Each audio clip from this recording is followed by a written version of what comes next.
Busy? Yeah.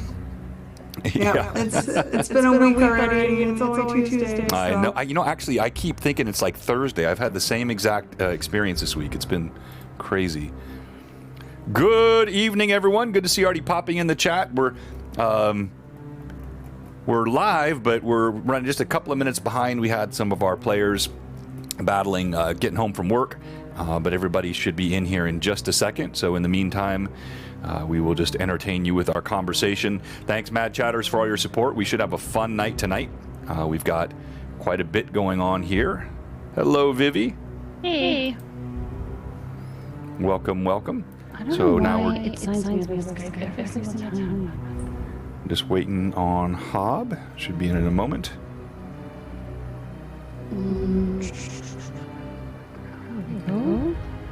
Hey, Vivi.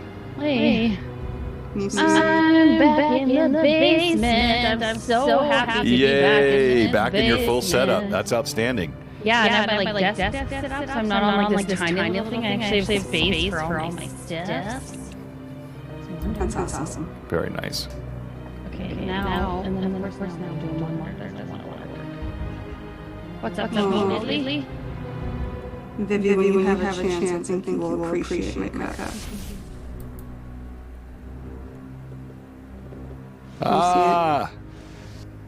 It's disappearing because it's green. How slithering. Okay, well, it's a Slytherin. Very nice. Because, I might be a little salty at times.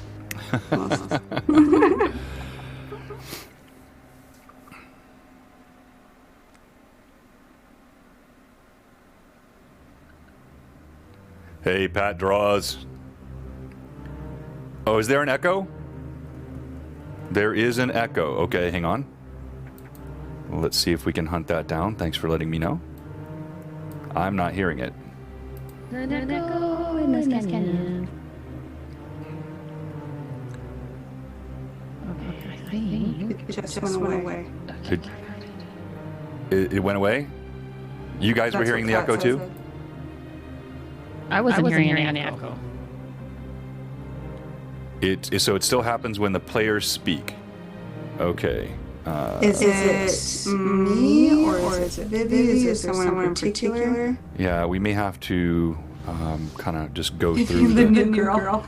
I met you. All right, so... Oh, there's the echo. I can hear it now. All right, so I just muted... Oh, there you go. It's good. It's done. It's got... Well, I muted Becca. So it's... Go ahead and... I heard it for a split second and then it So disappeared. I think what it is. Oh, it's because you guys are in adjacent rooms? Yeah. Yeah. That's probably what behind in the magical field back there, she has a door. Right. Okay. You guys have a nice view inside your home. I know. Good you get to see the mountains from inside your home. Dang. All right, Becca, go ahead and unmute yourself. It's me too, Amanda saying. Well, it is still now. Did that work?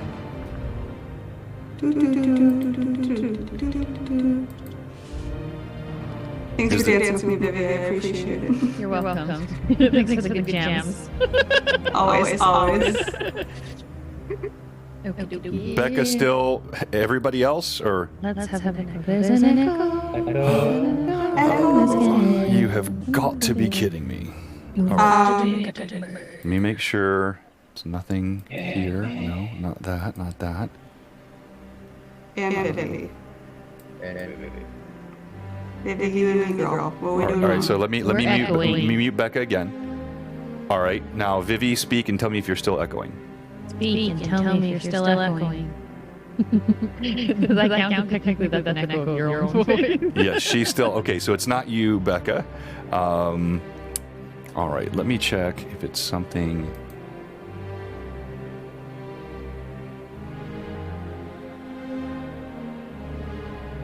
I was wondering why it's so bright. Why is it so bright?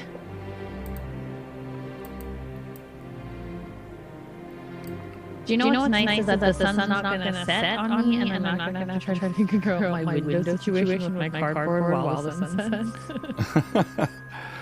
Well, what on earth is going on here? Ooh, look at that. Ooh. Back caboose. Thanks for your patience, everybody. Vivi, what are you doing? I was waiting for Josh to back up his caboose into the camera. I sadly don't have enough movement room back here to be able to do so. Oh, I thought you were talking about something else. Yeah, I've also got not much of working on. What are you talking about, really? 1 UV is enough. Oh, good. Audio. Yeah, we're live on audio. That's how they're letting us know that we're echoing. Think of it this way, really. That way you can learn French from two people instead of one. Yes. Can you hear my clicking? All right, let's try this. How about echo now still? John, You guys have to talk because they don't hear it from me.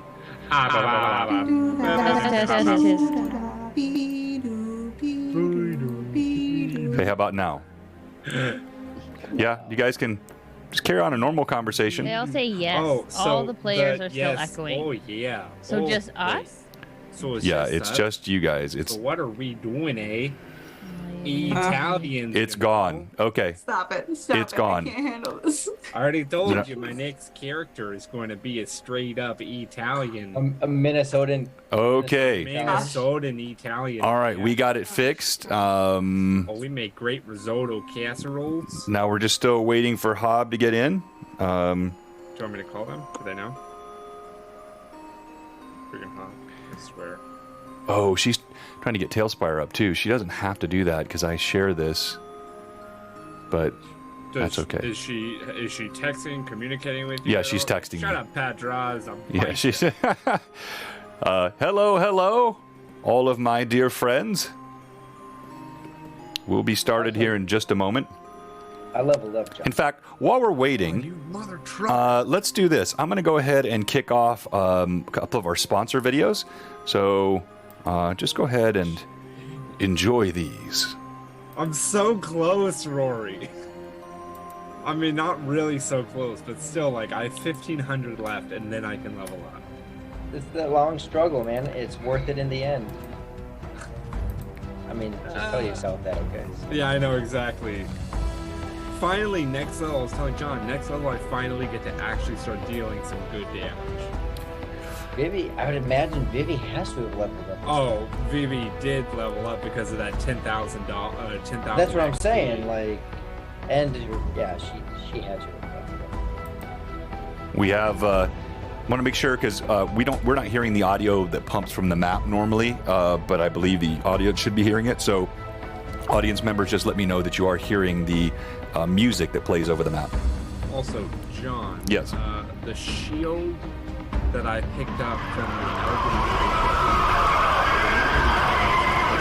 shield, I know it wasn't magical, but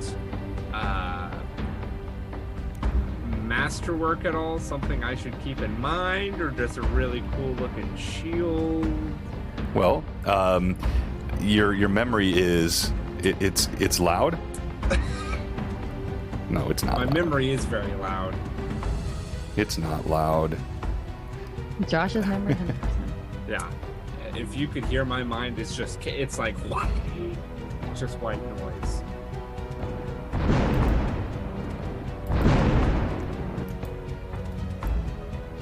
Well, the players aren't saying anything important, so don't worry about that, guys. Ouch.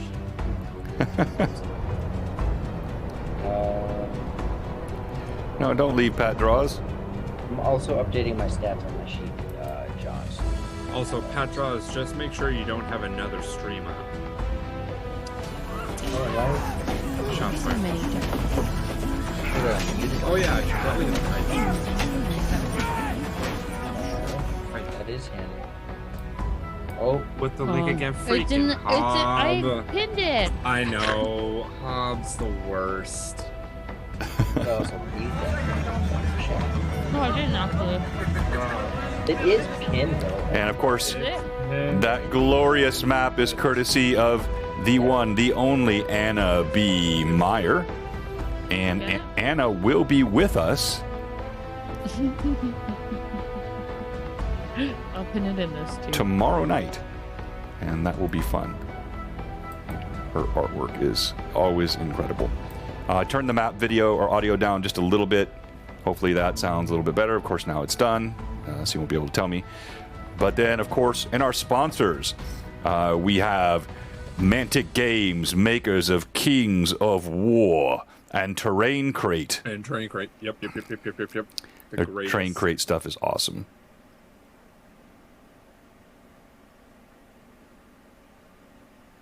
I have this one purposely turned down because it's got very aggressive music. So good though. Yeah, it really I is. unpinned it. Question for you, John. Yes. I don't know what that was. For Which one? Everyone yelling at me. Everyone yelling at me. Yes. All right. Thank you, Mantic Games. They are a fantastic sponsor. They send us stuff every time we ask for it. Let's just run one more sponsor roll in here. Let's take a look at Ferox Fabrications. All I do. I legitimately thought you did unpin it from the thing. Oh, I did, and then I Like, what? repinned it. Terrible. I was sitting here like, bro, where is it? It's okay, I found it. Hob. in the same spot every week, Hobbs. Okay, well, you guys have a lot of information. Unlike her character sheet. Yeah. I have it. Mm-hmm. Okay. It's all right here in my photos. Sure. Yeah, it was really sad. Prepared. I had no one to make fun of last week, Hobbs, so I just was ragging on Becca. I mean, Which is always a good idea. like, Listen, you mess with Becca, you mess with me, bro. That's my dog. That's my homeboy. I will mess with you, bro. ooh, Becca, your video. Thank you to Darren over at Ferox Fabrications. Yeah, I don't know what's going on. He makes some incredible stuff, Stop doing drugs. and we have some giveaways. We might even do one of his giveaways tonight, depending on how things go. We do have some got cool married this giveaways weekend. already planned. He did? He did? Oh, well, that's that's very my cool. ass. Told All no. right, you are now not only heard but seen in 3, 2, and 1.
Do it. Physical affection John, you is just good. got 2 Are you plus threatening ones me from with a Biggie good Papa. time? Okay. All right. So now I've got the echo fixed, and everything is all right. So, all right, we're all good. Sorry about those delays. I was tweaking a couple of settings today, trying to improve some things, which is always a dangerous thing to do. You kind of mess them up sometimes. But welcome tonight. Everything sound good to everyone? Why don't we have the players speak as well, so we can jump into this? Hello, 10 out of everyone. 10. You all sound Hello, great. guys. Good evening, my lovelies. Meebo ma boo meebo ma. All right. Welcome to episode number 24/87. Now, for our newer players, Becca and Hob, if you're not familiar with what that is, the first number, the 24, and by the way, thank you so much, Amanda, for tracking all that for us. I got 2 from Biggie Paw, and what else? I just saw something pop up there. Oh, Phantom, thank you for that. All right, so the 24 number is the number of sessions we've run in Book 2 of Greyhawk Awakening. The second number is the total number of sessions that we run across both Book 1 and Book 2. So they both increment up each. So next week it'll be 25 and 88. That just helps us keep track of the total number of sessions we've had in GHA, but the first number tells us how many apply to this book. And I've already announced that there will be most likely 3 separate books, and we're in book 2 currently. I'm joined tonight by my fantastic cast, and we'll have them do some quick intros in a moment. We've already talked about our sponsors. We may talk about 1 or 2 more at the break, but I want to kind of accelerate things along since we took a while to get started. But then we also need to talk about the schedule. We have tomorrow night. The Anna B. Meyer will be on with us, along with most of the crew from the new Sunday campaign that will be kicking off, called the Tears of Aird.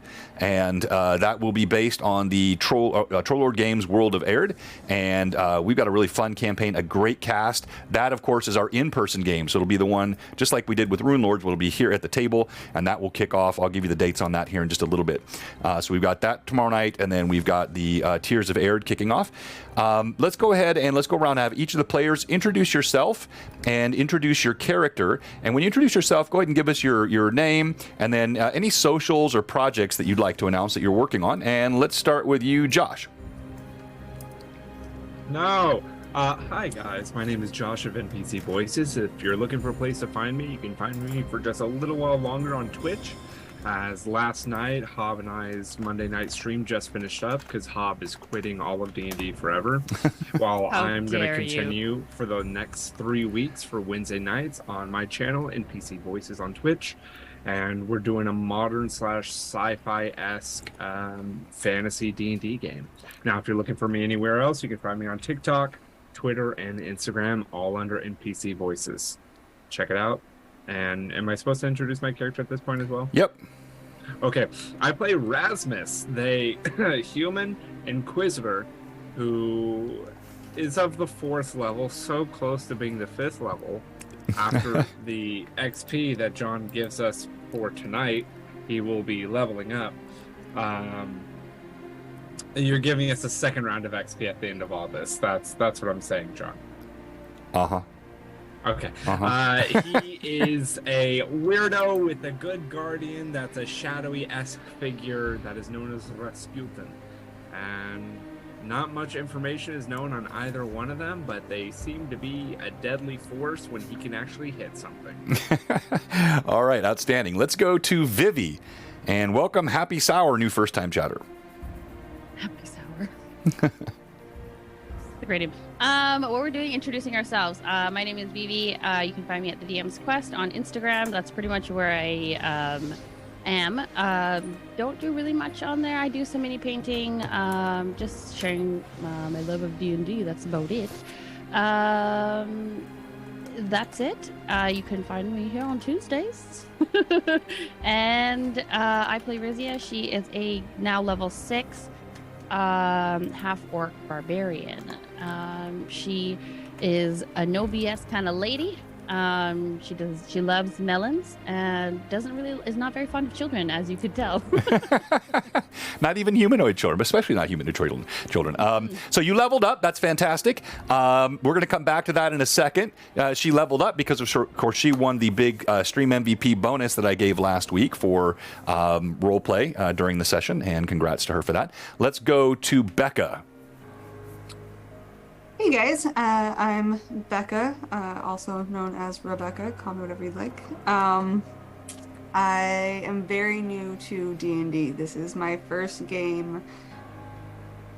Okay, 2nd game I've ever played, if you don't count the one that Rory DM'd at last Bluebacks Con. Again, very new to D&D. I'm loving it so far. It's awesome. Josh, stop. And my character is Valfino. He is a awkward, sneaky guy, half elf, half human, and has been kind of just doing his own thing for the past couple years, and has a pretty close friend, Rowan, and just you'll have to see from there, because he's still kind of new and you guys are still figuring him out. Love it. And just think about that. As a player, it's one thing to be new to D&D. It's another thing to be a brand new D&D player on a Twitch stream. You know, like playing new D&D and playing on Twitch. You did notice though, Rory. She said your game at Blue Box Con didn't even count. That was kind of hurtful, I thought. All right, let's go ahead, Rory. Yeah, I mean, I don't know what to say after that, but yeah, my name's Rory. As far as project socials, you can expect to see more stuff with foundational cooking in the future. It's all under development right now. Just a much more user-friendly way of cooking. After that, I play a Naho. A Naho is a short little, I forget his height. I think he's 2'11", halfling.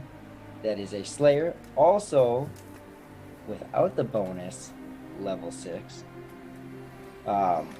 Just leveled up to level 6. Level 6. Halfling, Slayer, so very roguish in his abilities and very childlike in his looks. Outstanding, well done. And Hob. Hi, my name is Hob. You can find me on Instagram, and that's it, because I live there forever. Any of the art that you see on this beautiful stream is mine, and we will be debuting some cool new ones that'll be really fun. I play Rowan Greycastle, a 6-foot-tall blonde bombshell with a big ol' secret, and that's it. Maybe not so secret after the artwork debuts, though. But nah, that's probably fine. All right. Well, so let's go ahead and then let's go back to that. Let's do the artwork because we've done the player intros, and we're also going to show the Hero Forge minis that you guys have made, so people can kind of connect that. And we're going to be using the physical minis a bit today at the table, and so I'll show you the physical mini that I have assigned for you today. You can print out your Hero Forge minis, of course, and use those, or I can print them out for you or whatever. We can figure that out. All right, so first of all, Rowan. This is the artwork by Hob, one of our fantastic sponsors. Check this guy out. All right, so I'm gonna zoom in and kind of move around so you can see some of the detail here. But there's Rowan. Look at the haunting in the eyes. And then Not in, hurry up! Don't let us admire it from afar. and then she has this strange figure looming behind her. Is this not some of the most gorgeous art for D&D you have ever seen? This is what Hob does, and I've got to tell you, Hob is getting better, and Hob, I told you this is you're getting better and better every stinking time, which makes people like Vivi feel gypped because she was one of the early ones. Yeah. No, I'm teasing. Babe. Isn't that stop being so talented? Yeah, I know. Gosh. Stop it. Stop. It's so good. Love it, love it, love it. All right, now let's go to Becca, and Becca, of course, is playing Rowan, or Valfino rather, and Valfino, very different kind of character. Rowan too? Very different kind of character. Look at the attitude on this guy. I'm gonna zoom in on this too. Yeah. Look at the light. Look at the lighting on this face. Look at that. Yes. Look at that. Is that not That's freaking so gorgeous? The sneer, the gorgeous crossbow, all the gear strapped to the belt. Why does he look so much like Who does he look like? Rory? I actually used him for reference. Yeah. Oh, okay, that's what I thought. My inner personality. Is that why Yeah. he's so Yeah. attractive? Yeah. We had that one meeting and it was just all over. It's just Rory. Just Hob was taking musing for screenshots Hob. for reference. Bravo, bravo, bravo. All right, so in Tailspire, let's go back and do those two. So in Tailspire, this one here, this is Rowan. So you see Rowan here has a pair of mugs, and she's got all the cool equipment on her. And so this is Rowan's Tailspire mini. And today, assuming we do get to where I think we're going with the physical mini that we'll be using for Rowan today, is this guy. Let me switch screens again here, doing a little bit of juggling. Wrong one. This one. So this is the mini that we'll use tonight for Rowan. I don't have one that looks as close as we want, but that will work for what we have. Then just switching, we'll go in reverse order for Becca. Becca, for Valfino today, I will be using this. I didn't have a good one with a crossbow, so I just have this guy for tonight. But we'll get a printout of your Hero Forge mini, so you don't have to use that. And then we will go back and show your Tailspire mini here. This is Valfino in all his glory, and this is that cool integration that you have with Hero Forge in Tailspire. Now, just in case you've forgotten, this is Rasmus, and this is Rizia, and this is Anaho in Tailspire, and I'll show you your minis later if we get to the physical mini. All right, so let's go to Rizia now, and I know we have a little bit of housekeeping to do here, but we've had a few things change, and we've got some level ups happening. So is Rizia the only one that leveled up? I did. Stupid Anaho. You did as well, Anaho? Points. Okay. I think with the points that you gave me before the game, I will level up, but I didn't have time to do it yet. So. Oh, okay. What a slacker. All right, so you Do it now. So you have to roll your Can't. roll your hit points on stream. Great question, Adventure is in. So what they're doing right now is they're running a second screen. OBS Ninja is actually something I'm going to start deploying on the stream for their benefit because the players experience that 2-second lag. Of course, you as viewers don't. I didn't worry about that too much tonight because we will likely be spending a lot of time on the table, and I haven't even messed with trying to run cameras through OBS Ninja. I've only run like screen shares or application captures through OBS Ninja, but great question. Okay, so yeah, you're going to roll a D12, and you have, what is your constitution? That's a personal question, John. What is it? It's a +3. +3. All right, so you cannot roll lower than a 3. Okay. How about a 5? All right, so 5, and then you add the +3, so that adds 8 hit points. And then, can you tell us what feats you selected? Or did you get any feats? 1 second. Just let me add this. Okay. The feats I have selected are... Hello, Mad Chatters. I have selected Groundbreaker, which allows me once per rage a barbarian can attack the floor as her standard action. This attack automatically hits and deals damage normally if the barbarian managed to deal more damage than the floor's hardness. The space that she occupies and all the squares adjacent to her become difficult terrain. Creatures in these squares, except for barbarians, blah blah blah. Where is it? Creatures in these squares, except for the barbarian, must make a DC 15 reflex save or be knocked back prone. That's, wow, very, very cool. The key there, of course, is... That would be a cool thing to RP. Yeah, that's going to be, obviously depend on, as you said, on the floor hardness, but that is a super cool feat. All right, now let's go to you, Anaho. Roll your... I think it's a D10. Where do I look? I always lose. No. You're a rogue, right? You're A Slayer. So it's. Oh, you're a Slayer. You're a D8. D8. Where's a D10? Oh, my con's a 3. It's a +3. Yeah. Yeah. So I got a 7. Oh, let's go. Very nice. All right, so you got 10 hit points this level. Good job, Anaho. All right, I think that covers all of the housekeeping. Who can give us a what happened last time? I thought we voted that Josh was going to do that last stream. I think we did, Josh. I think you're up. Josh was going to do it again. I don't remember. So Josh, give all of our viewers a quick refresher, and then we'll get into it. Hey, Jerry. Hell yeah. Hey, Tom. Of course. So where we jump into the game is we are all downstairs looking over a map while Rasmus is looking over the magic items that he got and double checking what they are. Anaho sharing some deep sadness and realizations about himself as he and Rizia go to therapy. He then talks about how he's not used to getting things, and then immediately after, Rasmus gives him something, and it is a +2 dagger of returning. And so make sure you have that because I got rid of it from my inventory. Found these up with the lady there. I'm trying to think. Like, we were in that tower, or we were in his house for the first 2 hours of the show. So we just kind of were there talking, getting to know one another, and then also Rowan was incredibly nervous, anxious, scared, uncomfortable, freaked out, annoyed, frustrated, and all in all not okay with being near Rasmus, as they were wanting to leave, or they were just getting out of there. And then the further and further they went away from the party, the more and more Rowan got uncomfortable, but also not very uncomfortable being with the group. And Valfino took the approach of protection with Rowan and was very, very adamant and very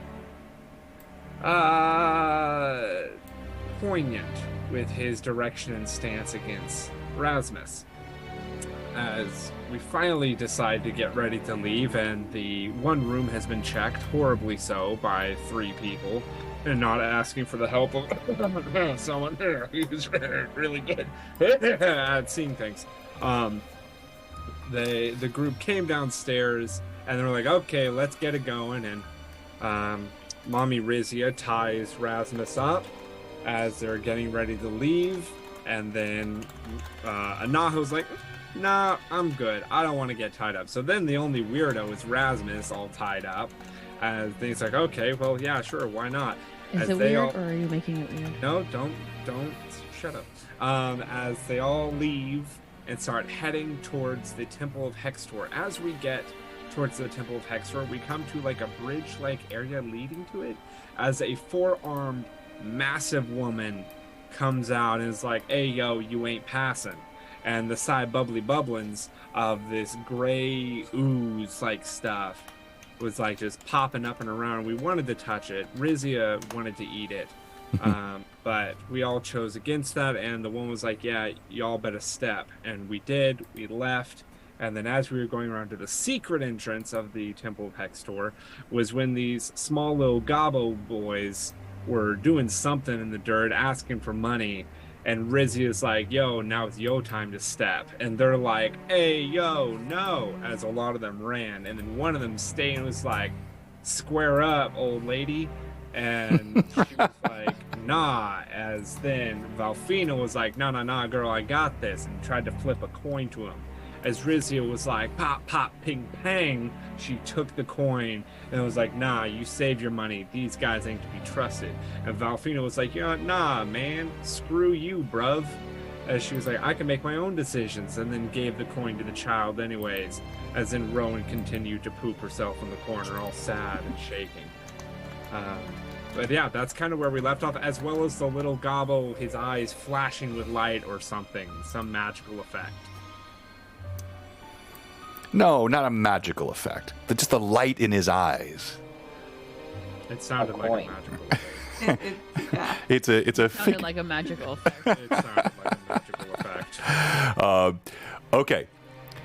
With that said, we begin Greyhawk Awakening, Book 2, Episode 24 of 87. I want to thank again all of our viewers for being patient as we started tonight. We had a little bit of technical difficulty. We had a recalcitrant player who just decided to, show up whenever they felt like it, and then we had some housekeeping to do. So we begin on the side of the Temple of Hextor in the city of Spine Castle. Spine Castle wants a jewel of the Flanness, nestled against the Raker Mountains, a beautiful humanoid city lost to humanoid invasion. No humans, elves, are here, with the exception of those that are slaves or bandits. All through Spine Castle, you see hobgoblins and orcs and goblins, and all manner of debauchery abounds at every step. The entire city has the stench of unwashed flesh, rotting food, awful chamber pots that are just tossed openly into the street, or worse, just simply relieving themselves in the midst of the street. Everywhere you walk, eyes glare at you, but you do have the look of bandits about you, even as Rasmus has been led along looking like a slave.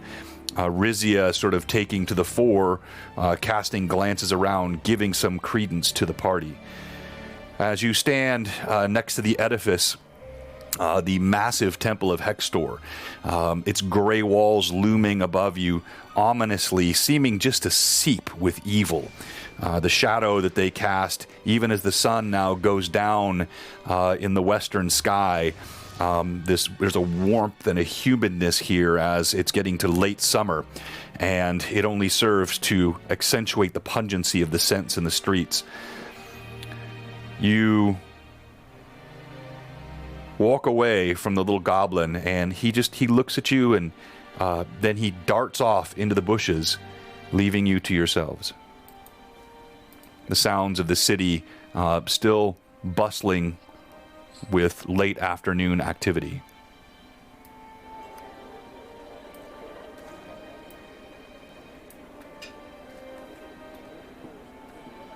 Rizia will open the map and refer back to the map just to make sure we're in the same right spot. As you unfurl the map, I mean, you're clearly in the right spot. But, you know, there wasn't really a lot of detail in terms of reference to this, you know, this secret entrance. Can I roll for perception then, just to look around? Yeah, so where are you going to look around? Here on the side of the temple? Yeah. Yeah, so you see Can I these. help? Yeah, so you see massive stone buttresses. So you all start moving around and searching. Natty 20. Nice. Ooh. Starting off with Well, a bang. Stupid. Not all of us can be natties. Yeah, use those up now. Rolling like crap for a long time, don't worry. 17.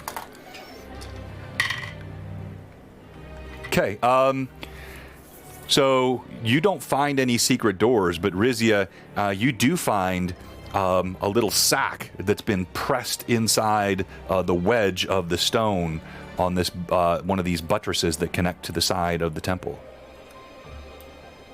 Josh, don't you dare.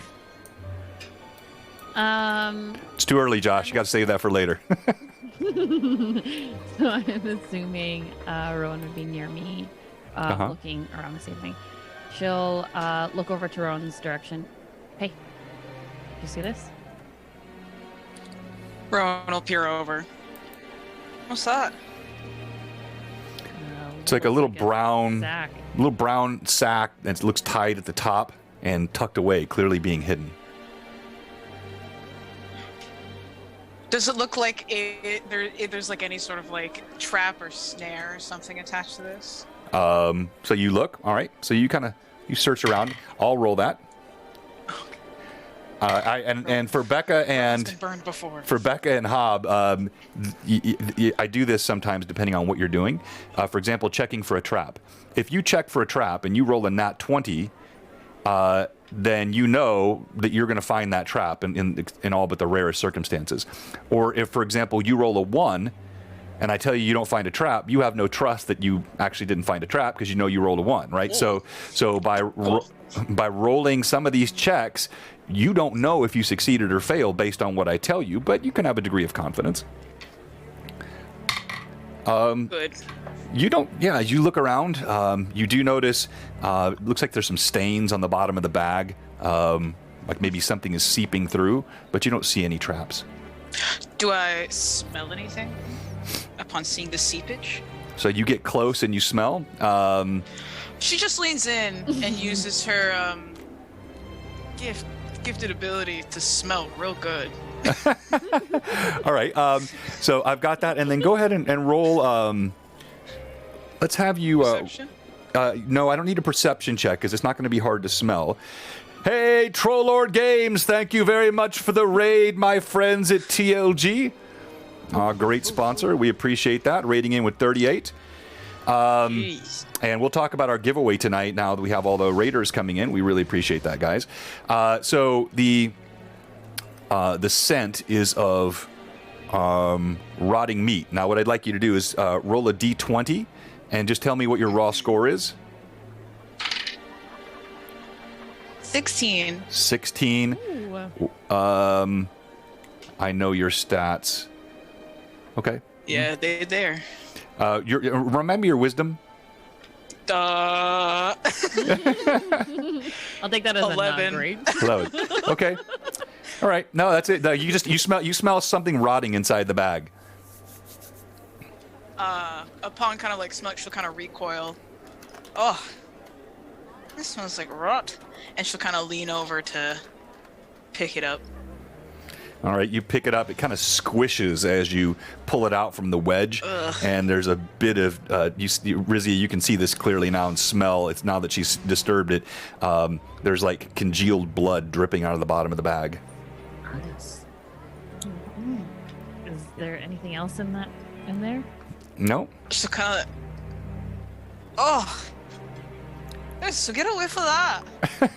Oh, no. Rizia, you go ahead and roll a d20 as well, please. Immediately see like a green hand like just abruptly in your face, like, no, I'm good, thank you. Why would somebody put this and hide this in the wall? Why don't you go ahead and roll a d20 as well, Rizia? Okay. Thank you, sweet Katie, and thank you for the follow, Trua41. What's that? Just a raw 20? Yeah, roll d20.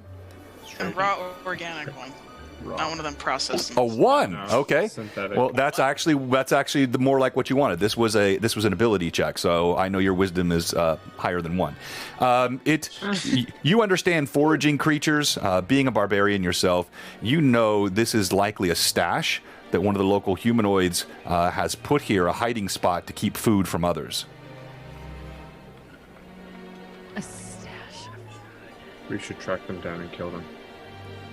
Might have just scared them away. I think we did. Real quick, endure one last interruption. I do want to say again thank you to Troll Lord Games, and while we have the folks in the raid on, I want to mention the giveaway tonight. We actually have 2. We have one, which is a Troll Lord Games gift certificate for a discount on their website for any TLG product. And the other thing we're giving away tonight is our second copy giveaway of the Extreme Dungeon Master hardback book. This, if you've not seen it, it's so cool. Tracy and Curtis Hickman's. It's a full color illustrated high quality guide with all kinds of cool tips for DMs, bringing extra flavor to their game. This will be our giveaway, our grand prize giveaway tonight. So please hang out with us and enjoy that. All right. What do? You have the bag. Open it. You open it up, and you see it is loaded with rotting bits of meat. And as you look closer, it looks like severed noses, ears, tongues, different parts of faces. And as you look more closely, some look like they might be human, some look like they might be goblin or other things you can't identify. But it's an entire sack of rotting facial flesh. Oh, lovely. Anyone else want to take a gander? No, I think we're good. You could probably put that back. I can't find it. Have you She'll seen toss it to anything the else? side. Oh. Val will Like on the ground. Val will have a kind of just peeked in the bag as you held it out. I was like, He'll look at Rowan and be like, "Are you hungry? You want a snack?" And kind of walk back. No, I've had my fair full of bits. I think I'm done. And then she'll toss it. Oh, you toss it, squelch. A bunch of the stuff comes out. The scent becomes extremely pungent, and you get the distinct impression you're being watched.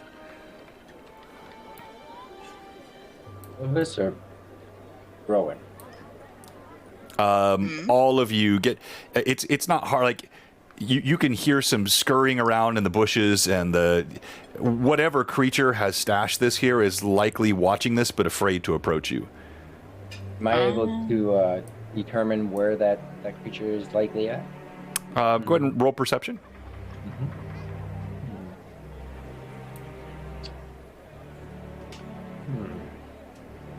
Oh, that would be a minor 31. Anaho's keen, halfling eyes. You scout, you look around, and you actually see as you turn a goblin. We go back to Tailspire here, so you guys can see this. You see a goblin dashes around the corner to the side of the building, and you hear the patter of his feet off into the street.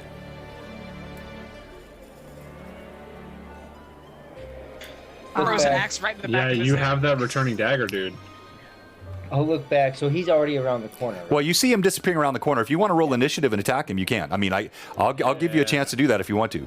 Put What I him want to down. do, because so Kill.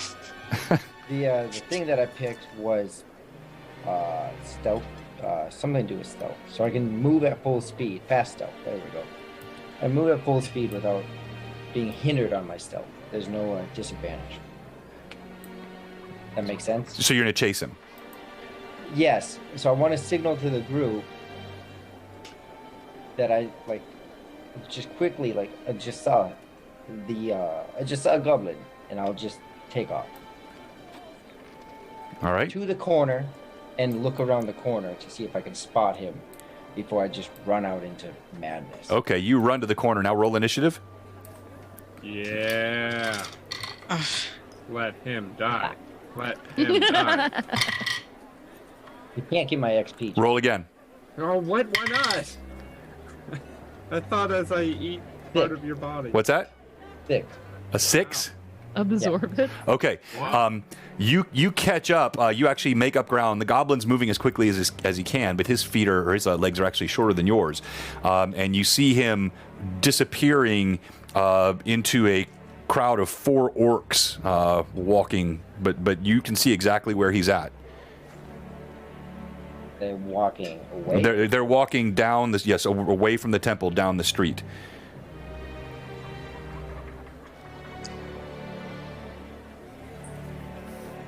Is it worth Well, it? I ain't going out there, but Do it. Do it. You won't. Rasmus, now's not the time. while I'm here, kind of taking the cue from Ruby and Rowan, I'll go ahead and I'll investigate this area. You know, it's probably just a goblin hiding something in an area where other people don't go. Not messing with 4 orcs. 1 second. So you're going to search this area here? Yeah. Oh yeah. Okay. Yeah. That's, All right. That's what he is doing. Go ahead and roll D20. That He's is correct. Yeah. And deciding to attack with a fireball. Yeah. what's your stealth bonus, by the How way? big the room was. 17. 17 is your roll? No, 17. Your stealth bonus? Yeah, okay. Yeah. It's plus 17. So I got a 30 total. Okay. You search around. You find nothing, but with your keen perception, you note that now that you're separated from the party and from Rizia, a fairly nicely dressed halfling, you're starting to get some attention from the crowd. Eyes are kind of looking at you, and you see a hobgoblin kind of slow down and lay his hand on his weapon.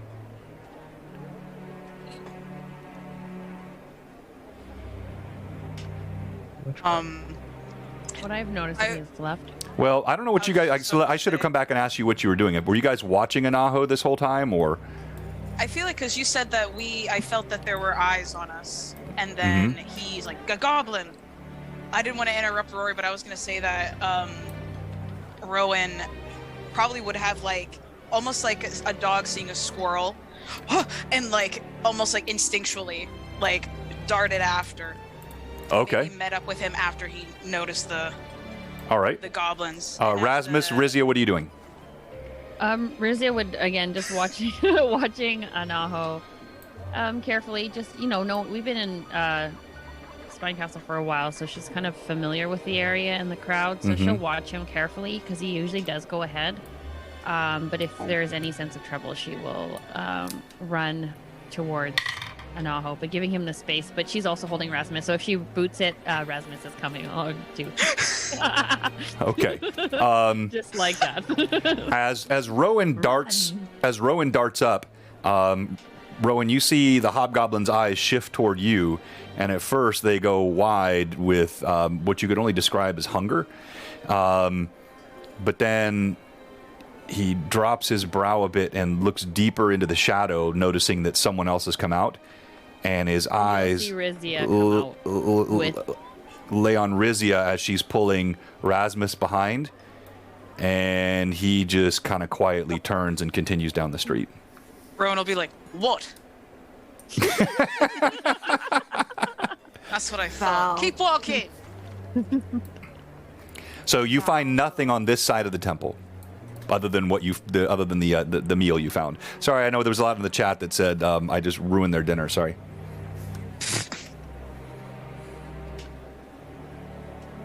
So what do you do, party? Oh, Val was going to have followed Rowan. Okay. So you're all kind of now. He would have followed. Yes. You're all now sort of at the front edge. This is where you came from, right? This is the front of the temple here. So you had started to walk back down the side of the temple where you were. Now you're coming back to the front where you were confronted by that guardian last time. Val. Or Valentino. I don't know yet which one you prefer. Which one I prefer. How quiet are you? Rowan here playing Clanker doesn't seem to be too quiet. You wouldn't know. I know that those 2 bottles in your hand sure aren't quiet, and they don't sound too quiet. Listen, it helps me sleep. She'll turn from him. Val will answer Anaho by saying, "My friends can call me Val. You can call me Val. Oh, Aww. And yes, I can be quiet."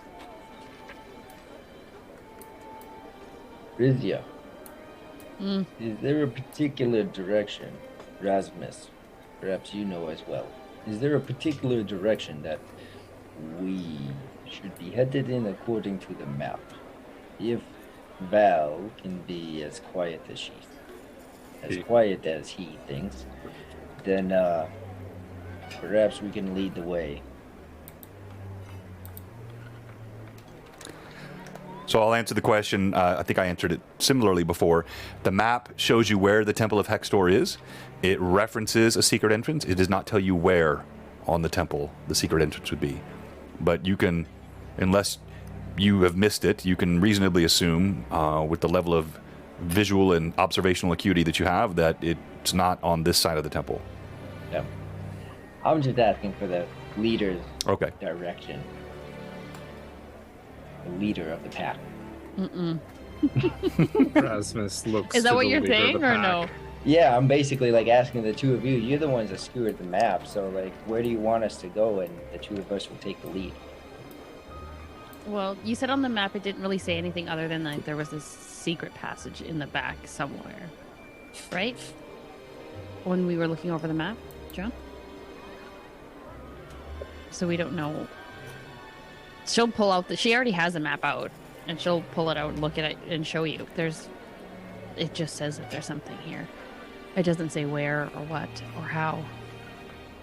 Besides moving away from this corner, perhaps we continue down that direction then. We already know the 4-armed ladies in the front. And by the way, that ooze up there, don't mess with it. Solid advice. Yeah, don't mess with it. I really wanted to.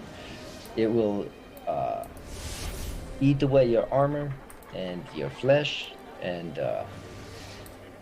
don't mess with it.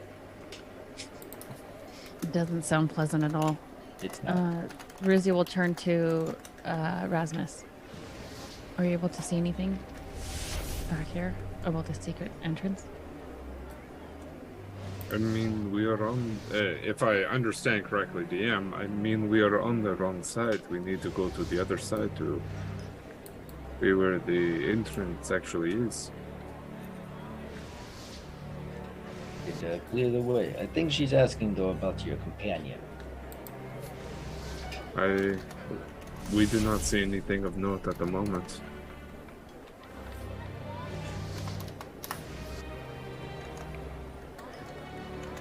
Shall we?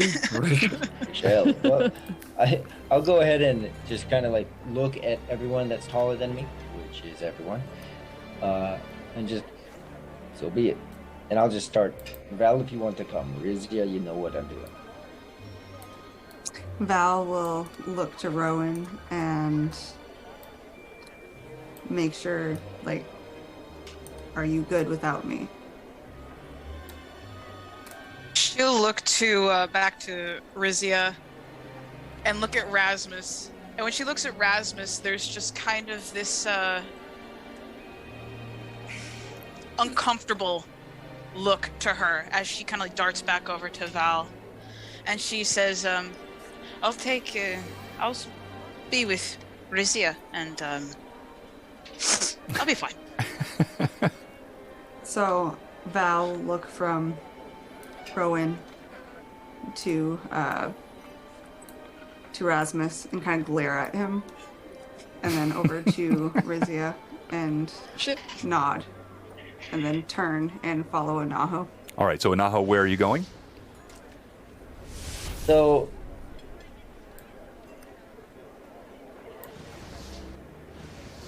behind this building, it continues, correct? Yeah, so you were on the side of the building, Yep. so the left side from the front, right? Yep. So I want to continue behind. So there's the front where we saw the four. Right. So you want to go back down the direction you were going and look Yep, to and see what's continue. okay. All right, and going with you is Val. Anyone else? All right. Thank you, Kelsey. No one else is. Are we all following them, Thank or it's you. just those two going? Correct. I mean, you guys are telling me. Gosh, Hob. Rizia, Almighty God, what are we doing? There's no entrance in the back. Nice. As far as the map shows, it looks So- like there was supposed to be a secret passageway in the back, but it appears to be nothing back here. Wait, no, you didn't look in the No. back. You looked on the left Sides. side. That's what Rasmus was saying. We're not at the right spot yet. Here, Oh, I thought we were already no, at the back. no. So let me Oh. let me zoom out in Tailspire. Rizia. I thought we had already Free. gone No, back, no. and that's where those No, goblins were. no, What is no. your intelligence score? That was on the left. All right, so everybody look at your Tailspire. Okay, I've got now sort of the zoom out of the temple here. Oh, we're So- on the side. So you were on the side. I only said that like 6 times, Vivi. Oh my Wait, God! So are we supposed to be on the side? I'm sorry, viewers. Vivi's she's taken up drinking, and Oh, I don't drink enough. I'm teasing. And that's no I'm a judgment. cheap drunk. I only have one drink. All right, so you're on the left side of the temple. So, So what wait. Okay, Navo sorry. has Then said let's is go to the back. You're saying backside right now, John, right? We're on the backside. Okay, Josh, please stop. So- Please stop. You guys. So what Anaho was saying is him and Val will continue ahead. I got that, and then No, I know I'm that. I'm confirming hoping- that the rest of the party is staying behind. Is that correct? Yes. I'm just trying to help busy here. Okay. All right. As you move deeper down the alleyway between the temple and the adjacent wall, the shadows also grow deeper, not only as the sun sinks, but you are sort of occluded here. As you can see, there are high walls on either side which block out the setting of the sun, moving Anaho into the comfortable area of shadows. As you come around, you can see a low stone wall, gray, weathered stone, looks quite ancient. Sits no more than about 3 feet high, about eye level with Anaho, and seems to hold some sort of a graveyard, some crypts, perhaps even a mausoleum that rest behind the temple. The door that we see in Tailspire, is that there? Are there stairs there? There are stairs that do lead up to a door inside the temple. Okay. So I'll look over at Val. Motion for him to lower his ear to me. And then you kiss him on the cheek. That wall, Val, it is very short. Are you good with your crossbow? I'm decent. Will you shoot me with your crossbow? I don't want you to shoot me. Will you shoot me? Do you suck at it? No. And you I get will this not very shoot you. bluntness with him. Okay. What are your thoughts then? If you stand over, and you point to the wall that they're next to, opposite of that shorter wall if you are on the Tailspire. And if you stand there, you can see over the wall. If you catch my drift, I can go up to the wall and not be seen. Do You Run have this my... by me again. Can you go to the tail spider, John? Yeah. Okay. Yeah. So you can see there. You can see it. Let me help you guys with the light. So you're standing here. This is Anaho. Here's Val, and then here is this low gray wall back here of stone that looks like there is some kind of mausoleum and maybe a small cemetery, as you will often see behind an abbey or a chapel, that sits back there behind the temple. And then to the left of us, right there, opposite of that wall, is a much taller wall. So Yeah, I'm correct. basically asking you if you would stand over there and you keep watch. I'll go up to that wall. That shorter wall. Val will look at the wall, look at you, and start walking towards the taller one without really giving you an answer. Val just sort of silently moves over, and for a man his size, actually moves quite stealthily. While you're doing this, let me come back to the rest of the party. What are the three of you doing as there's this? You see them talking. They're still within easy visual distance of you. Are you just watching quietly? Are you talking? Are you doing anything else? We will walk down the side to the back of the building. Wait, I thought we were currently at the back. No, we're not. Josh, please stop. No, because the viewers are going to get confused. It's one thing if the players are confused. I don't want the viewers getting confused. You're confusing the players. We're going to go round to the back, please. So you're going to follow them. I thought you guys were going to the front. Now I'm confused. I No, thought you guys they- are going to the front. Oh my god. No, okay. they're heading ahead as a scouting You guys party. were very put So together we're just group. I'm chilling. learning. We're just chilling Well, right then now. we'll hang out here then while they go to the back. If that's what they're So, are all of I you the thought they- leader, or is this like a democracy? What Nobody the heck is is- happening? doing. Rasmus Nobody here is the leader. Rasmus is quiet until this moment. Technically, oh man, I almost took on Ron's accent.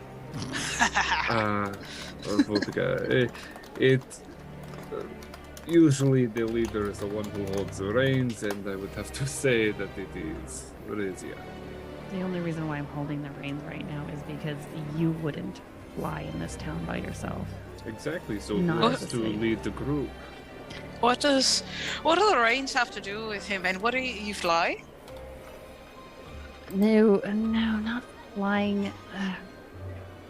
People like him aren't in this town typically wandering around, more known for slaves, just like Anaho, things like that. I had to just play a role in order for us to get through this town. Huh. So Do you notice that hobgoblin back there looking at Anaho, Yeah.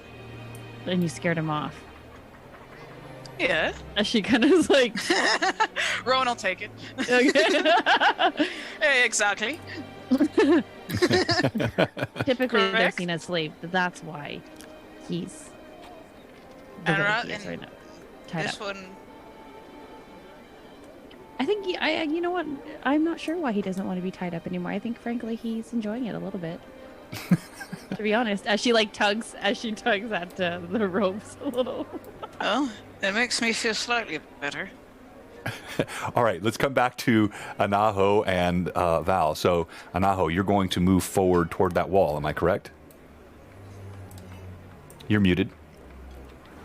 As Val walks past me and I start to move towards that wall very, very, very quietly and just with a slight crouch so that I am for sure under the height of that wall. All right, I'm gonna roll your stealth.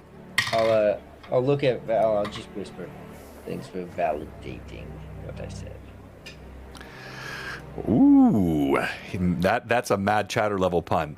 All right, so you creep toward the wall, and as you do, you can't help but be filled with a sense of unease. Anytime one approaches a place of the repose of the dead, it can create such a thing. But to be doing so in a place like Spine Castle, you see these stones, many of them look hundreds and hundreds of years old. As you get close, what you can see over the wall, some of the columns are tilted, but you do see there is a large mausoleum-like structure right behind the wall. You see ancient weathered statues that sit up against the wall, and you can still hear the buzz of the town, but as it's getting closer and closer to dark, the sounds begin to change, and the last light of the sky is getting very, very low. You creep to the wall, and you don't seem to be noticed at all. And you can't see over it now, though. To my left or behind me, was there a gate there? Is there a hole in the wall? No, there's a gate here which leads into the it's like a ceremonial gate, it looks like, and then it goes off to a different alleyway to the left. The gate is Separate. Sorry, what's that? Is it separate from this other area that I'm looking into? Yeah, it looks like you can move away from the temple and go down this other out. So the alley goes beside and then goes down the opposite direction. So let me zoom out here so you have a little bit more of an angle on it, right? So this is your isometric top down. So here's the side of the temple. This is where Val's at. Let me light up Val. This is where you're at. You're standing right by the wall. And then here is this cemetery area back here. You know, these double iron gates, quite formidable, again, also look ancient, but almost ceremonial because it's clearly easy to just scale over this low wall. But I'll move. No, I'll stay right there in that corner, and I'll look back at Val. And I'll gesture a few gestures with my hand and give a point back to the group, a point over to him. And I'll just slowly wave my hand both to me and down, like come and low. So when Val sees that, he's going to make sure that he has his dagger on his side and his crossbow within reach. He gets down low to the ground, and as he walks to Anaho, or kind of somewhat hunches over, somewhat kind of crawls over to Anaho, he is making sure that he looks down that pathway that we just saw.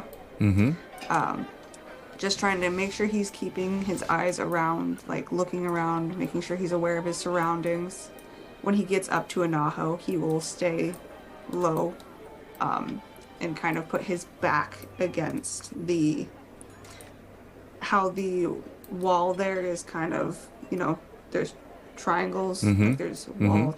He'll like inch his way up into one of those corners so he can see over the wall. Okay. But make sure that his back is against one of those corners so that way no one can sneak up on him. All right. As you do this, let me go back to the rest of the party. You see Valfino move further in the shadows, and now you can no longer see Anaho. He's hidden behind those stone stairs, but you can see Val kind of crouching by the stone wall and peeking over the top of it.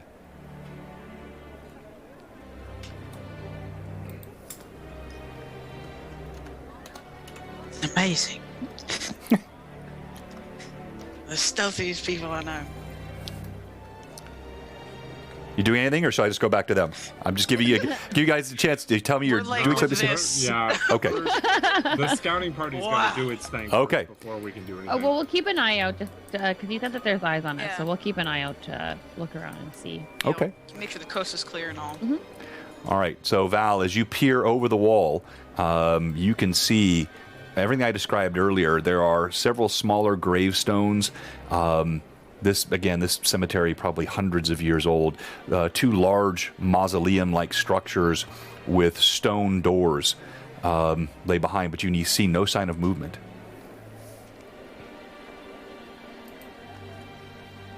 So Val will look to Anaho and ask him, or first say, I would like to go check this out. I want to walk around the back of the building some more, check out this graveyard. Would you care to come with, or would you like to stay here? I don't know what skills you have. Rory, you sound kind of quiet. Could you turn up your mic just a little bit? Yeah, I was probably just Thanks, just yeah. me. I don't know what kind of skills you have. But are you sure you don't want the others to come a bit closer?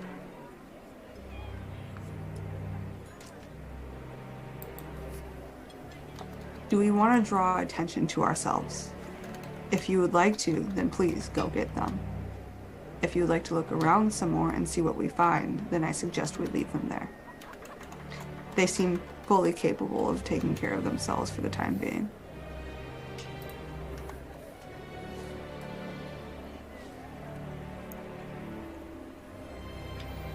We're going to have to work on our hand signals. Now I'll reach into my pack. And there was 4 totems, wood totems that Taldar was carving.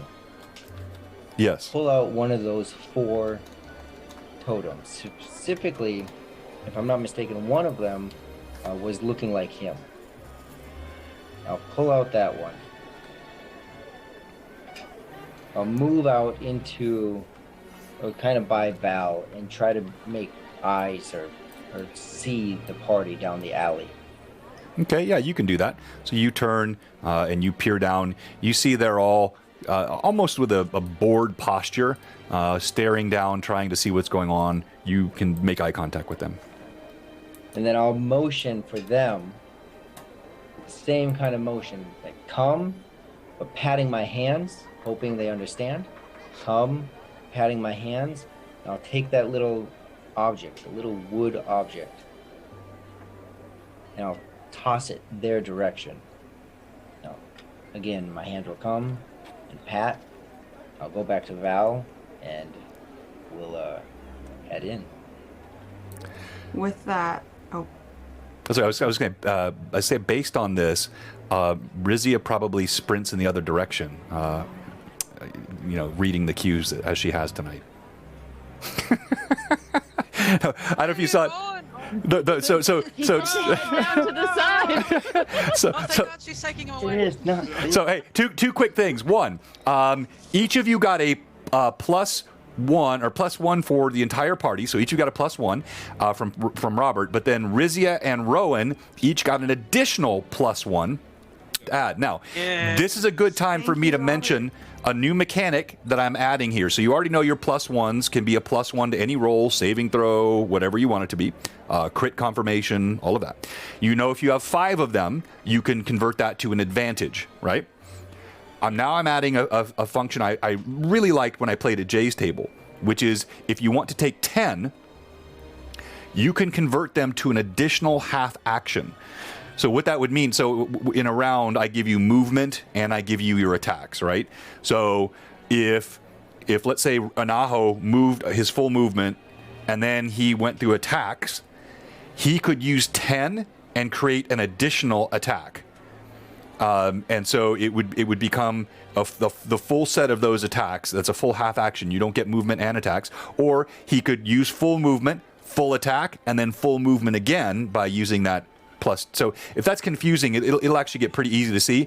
It can be super powerful in combat, but also really fun to role play. You know, when you sometimes get frustrated because you're like this close to pulling off something heroic, but you're out of movement or you're out of action, that you can take those, convert them to an additional half action. You'll see how the mechanic works. It's a lot of fun. So all of you keep track of your +1s, and may I assume that the party is going to move down the road?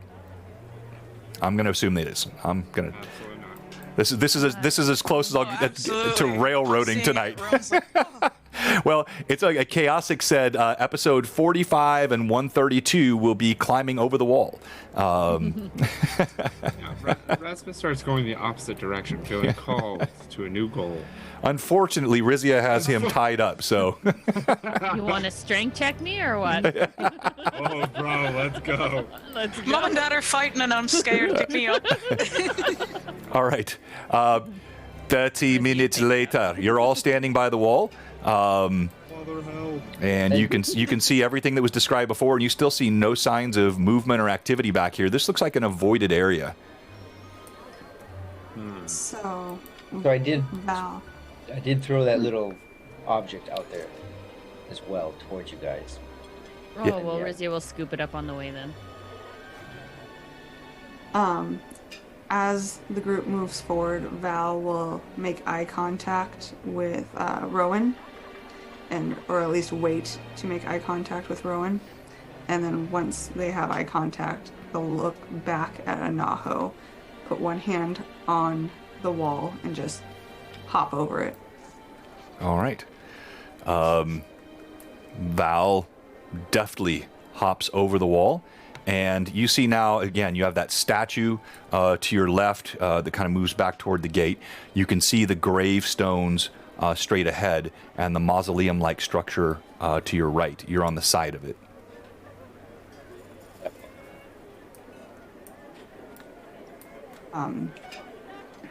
Val will look around, turn back around to the wall, peek over, and ask Anaho, "Do you need help?" Then wants are different, but I will take your hand. Val will reach over and kind of brace himself against the wall and take Anaho's hand and kind of pull him up and over and yank him up. He's actually what's your strength, Val? Ooh. Oh wait, is Anaho a thick boy? Wait, would I have been close enough to hear not Anaho really. say that? Yeah. Mm-hmm. And then, so if Rizia will hear, you could just see like a big smirk come across her face. You can hear a big smirk come across You her can face. hear the big smirk. Wow, No, I incredible. said So if she I- hears it, then you can see a big smirk. Jerk. For strength, I have a 17 and a +3. I don't know what that means. Okay. Yeah. All right. So, so your +3 is your modifier. Okay. No, you can do this, but you notice he's heavier than he looks. Not exactly thick, but clearly either some density of muscle or he's carrying some heavy stuff. But you do manage him to pull over the wall, and now the two of you stand over here. Thank you very much, first time chatter, Chloe. So we appreciate that, and thank you again for the raid. All right, so what do you guys do? Hopping over. All right, so a whole party hops over the wall. All right, in moments. Hippity hop. You find yourself standing in the midst of this ancient graveyard. The last of the light goes behind. There are torches lit here by some whatever remains of a watch that exists in Spine Castle that cast a flickering ambient light. And you can and now in addition to the putrid sense of Spine Castle, you can smell the mold and the musty loam of this graveyard, seeing moss growing over some of the gravestones, weathered writing on them. What do you do? Hey, Val. I never know when you're gonna say something. And I'll be reaching, and I'll hand you a piece of chalk. And with Rasmus nearby, I'll go ahead and hand you a piece of chalk. No. Oh, never mind. I'll hand it to Rizia. And I have 3 total, so I'll keep the other one. It might be handy while we're in here. Val, were you gonna say something? I was just going to ask the group, shall Anaho and I keep checking this out and you guys stay here by the wall? Or are we all moving together on this one? I don't think scouting ahead is that bad of an idea. Okay. With that, Val will look to Anaho and say, I want to check out these mausoleums. I think there might be something to them. Okay.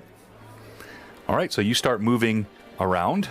The first one on your right, you approach an ancient stone door. Whoever died here or was entombed in this place must have been wealthy. And you do note, it's not hard to see, there's actually been quite a bit of foot traffic back in this area. You can see recently disturbed ground. Some of the grass has been trampled. Whether this is families visiting the long dead or something else.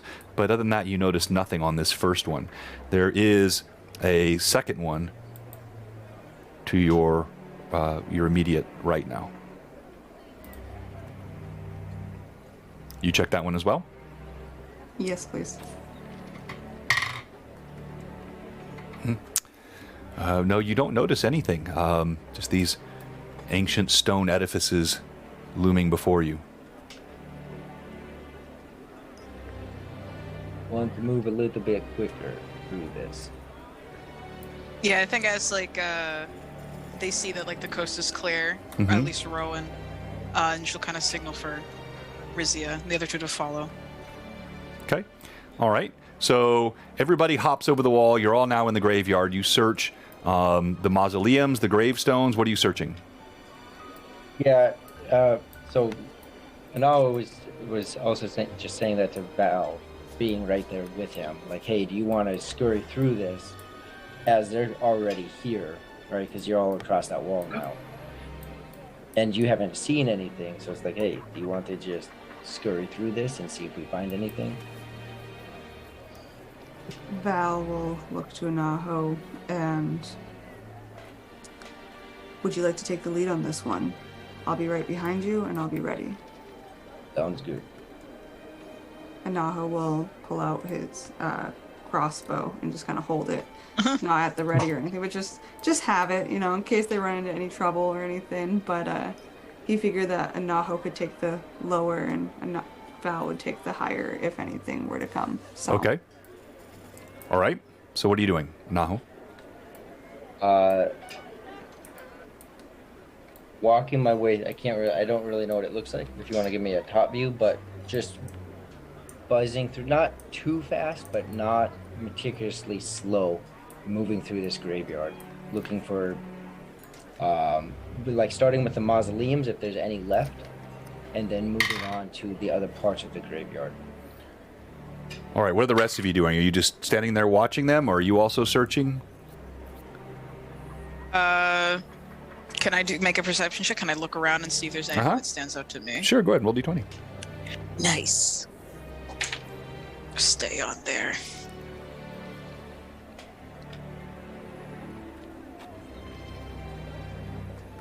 Oh god. 9. 9. Yeah. Actually, you do.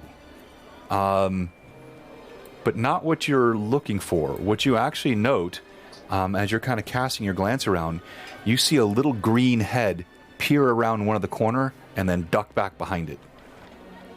Oh, I go after that.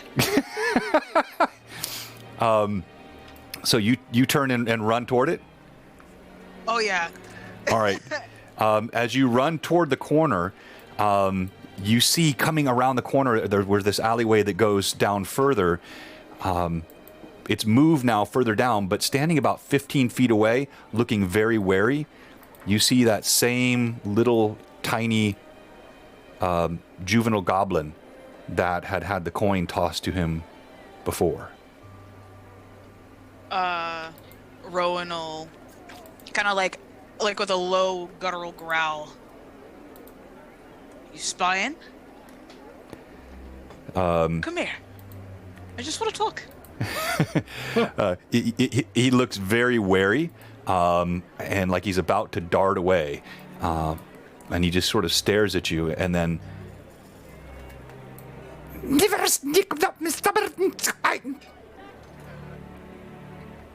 Common. Something I can understand. Oh, that's messed up. he shakes his head at you. We're in their city, My man. language is. I wonder if I speak Goblin. Would be really funny. Okay, I don't. I thought I did. It's one of my favorite enemies, though. All right, all right. So all the rest of you, you hear this. You're kind of traipsing through the graveyard.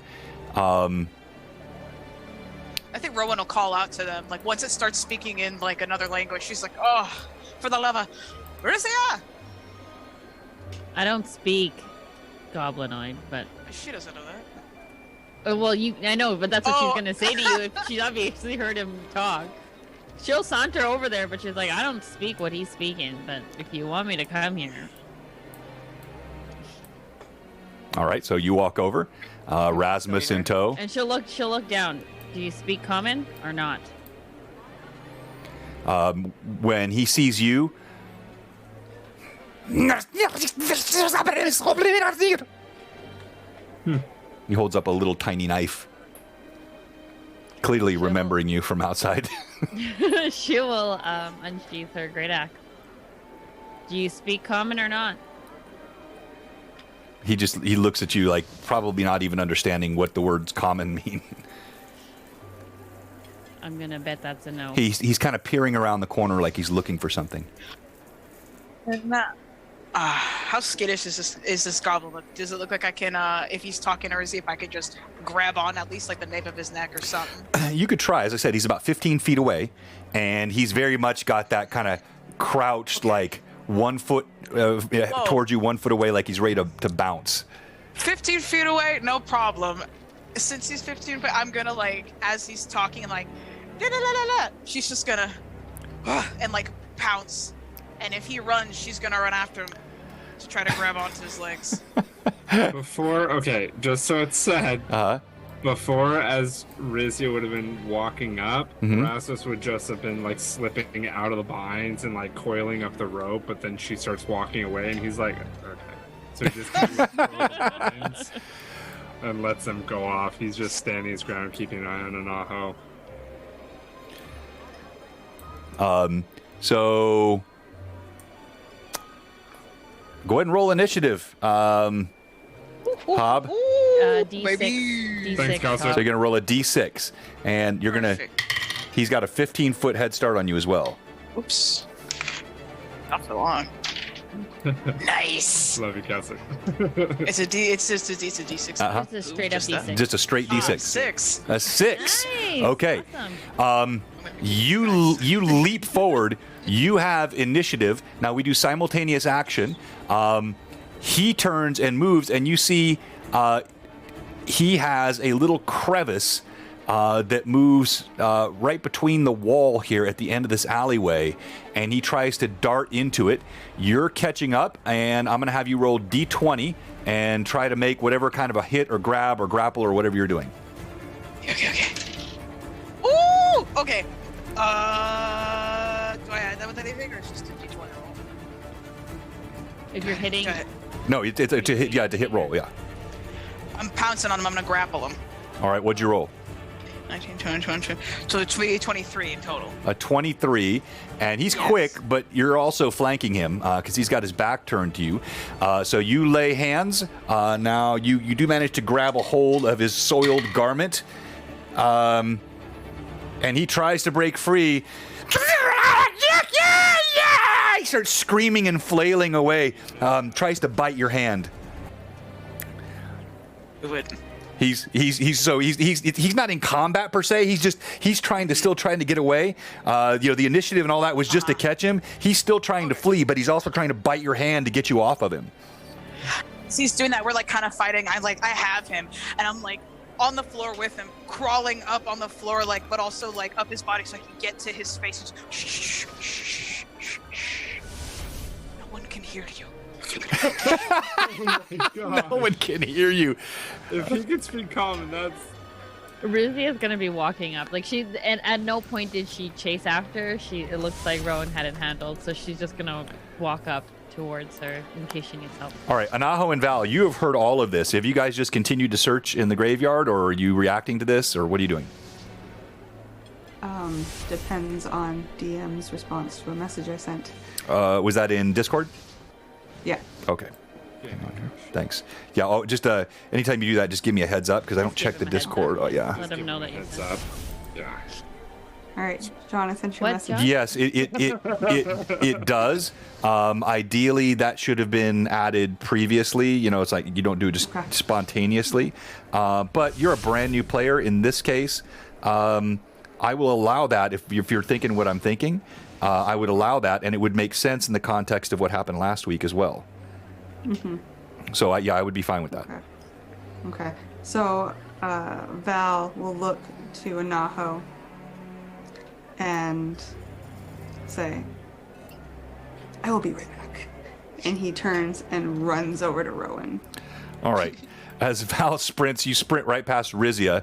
You notice Rasmus now unbound and just kind of quietly watching. And you see Rowan in the corner going like this, kind of wrestling around. And you can hear just the screaming and the cursing and the imprecations of this little goblin. As Val approaches, he'll put his hand on Rowan and say, "Give me a moment," and look to the goblin and, with DM's permission, ask, "Why are you watching us? What are you doing? What do you want?" So you kind of walk to the side, and as you walk to the side where you can actually see and make eye contact, his head is going back frantically back and forth, and he does continue to try to bite your hand. He managed to get one. He managed to get one tooth into your hand. You take 1 hit point of damage, Rowan, as you're clutching him. A little tiny tooth pierces the back of your hand, and blood wells up. What, you little? He catches your eye, and you see his eyes go wide, Val, and he starts panting, and he reaches out to you imploringly. So just a quick, I'm going to do a few of these like pausing and cue type things because I have new players. So as a DM, you'll get constant little clues and hints of things. There was a really important moment in this exchange where I mentioned that as the goblin was talking to Rowan, you saw him peering around the corner like he was looking for something.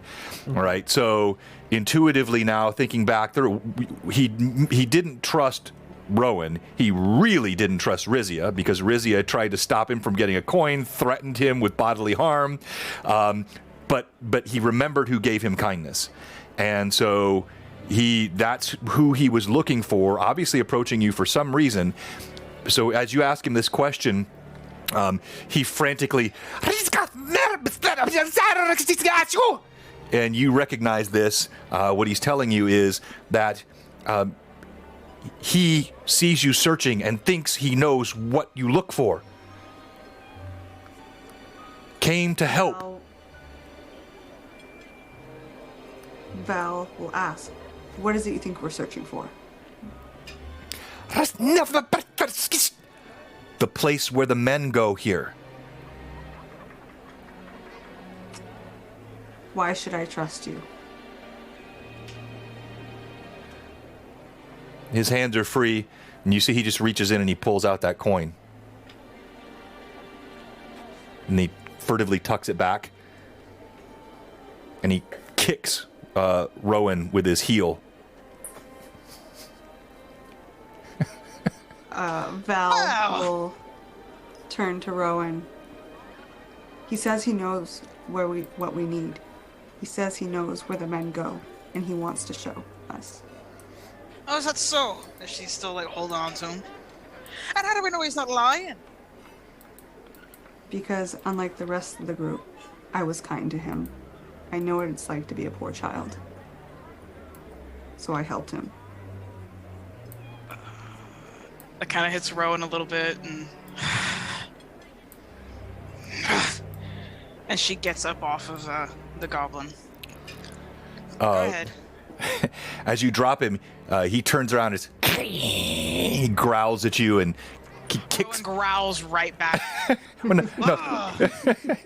he tries to growl out, then he kicks some dirt on your boots.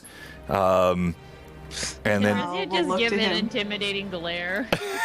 I'm still standing there.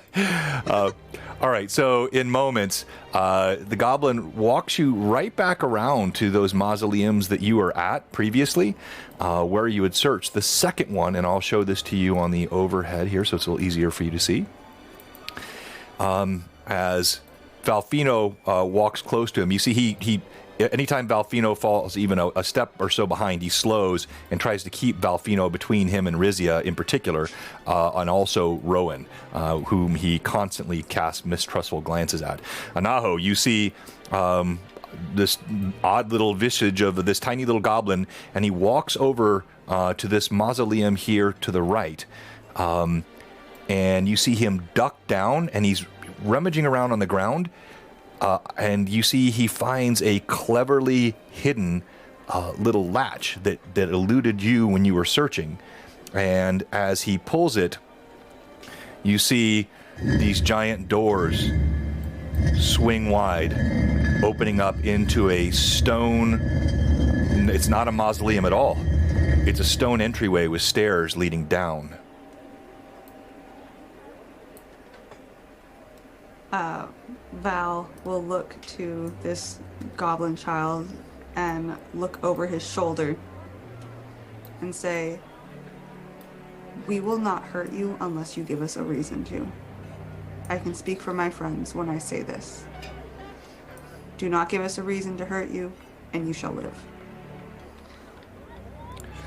See, he moves to the, sort of wedge there between the door now that's open and the other mausoleum. Very slender, probably only he and maybe an Ahu could fit through it. And he turns around and he looks at Rowan. And he looks at Rizia. He looks back at Rowan.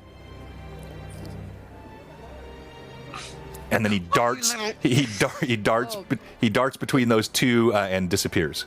Before he runs away quickly, I would like to just make note of exactly what he's wearing. Okay. Write that down. Okay.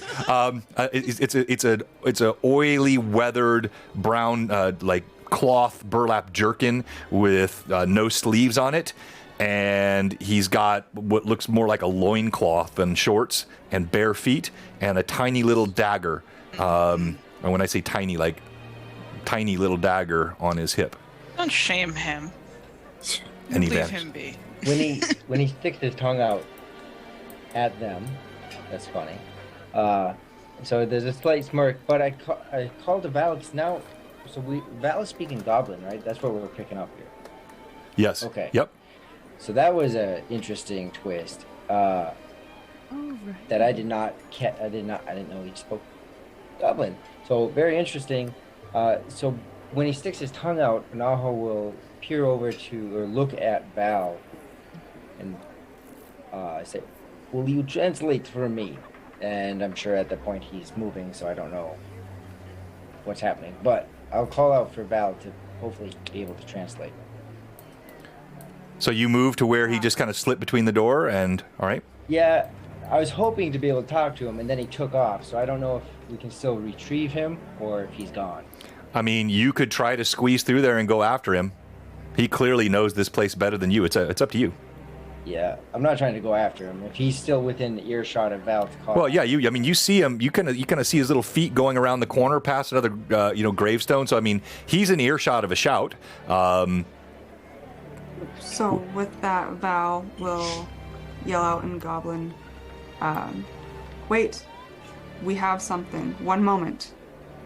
And hopefully the Goblin hears him. As you say this, the little feet disappear behind the stonework. You don't know if he heard you or not. I mean, you could guess he probably heard you, but whether he stopped or not, he's now out of your line of sight.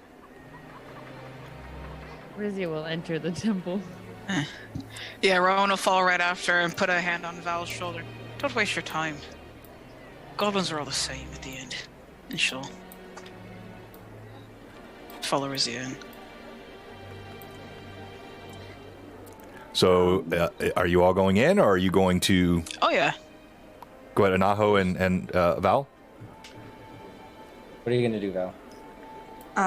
Val will take a silver piece and tuck it right on the other side of the door where the goblin disappeared to, just in case he comes back.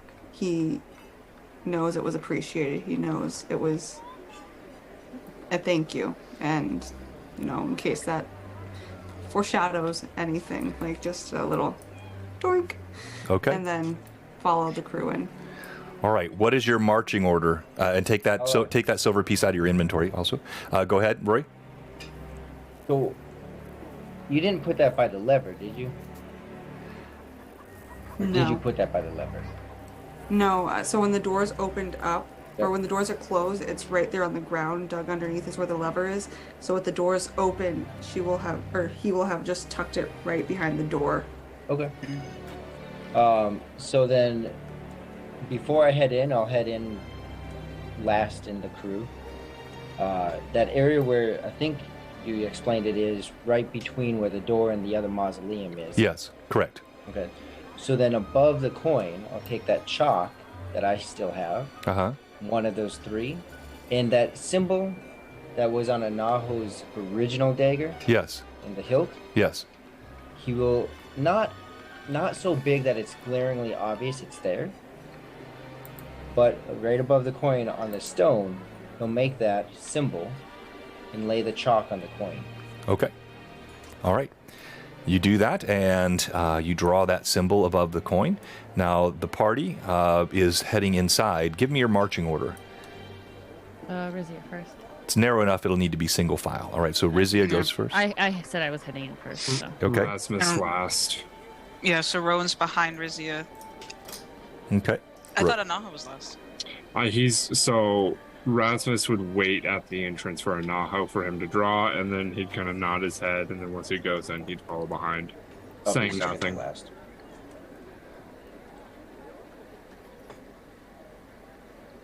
That Because puts Val in the Rasmus, middle. yeah, I was like, because Rasmus is clunky.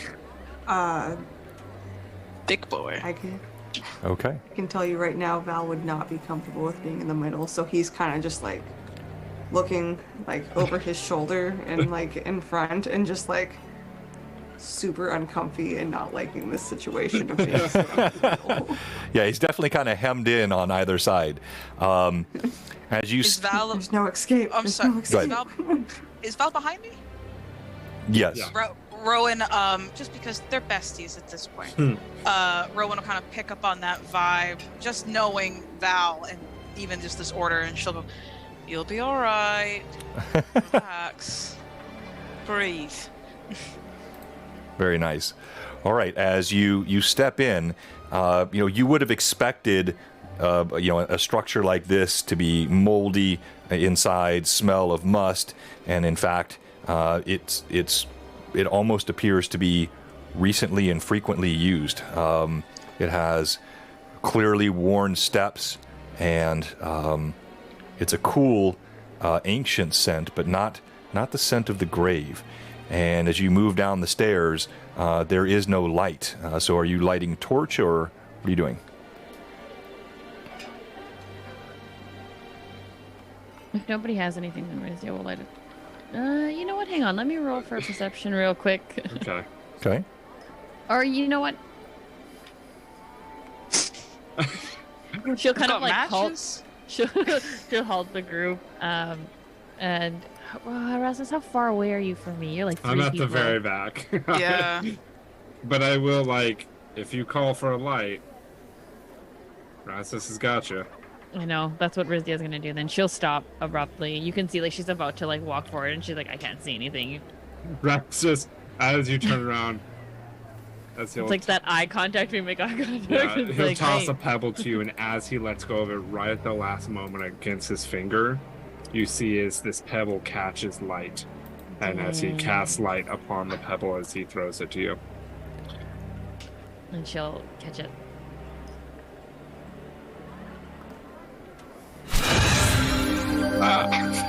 Wow. Rasmus is powerful. And it's very echoey in You this cast hallway. deafen. Everyone is deaf. Val will just like look at Rasmus over his shoulder and say, "Could we be a little quieter, please? We don't know what we're coming upon."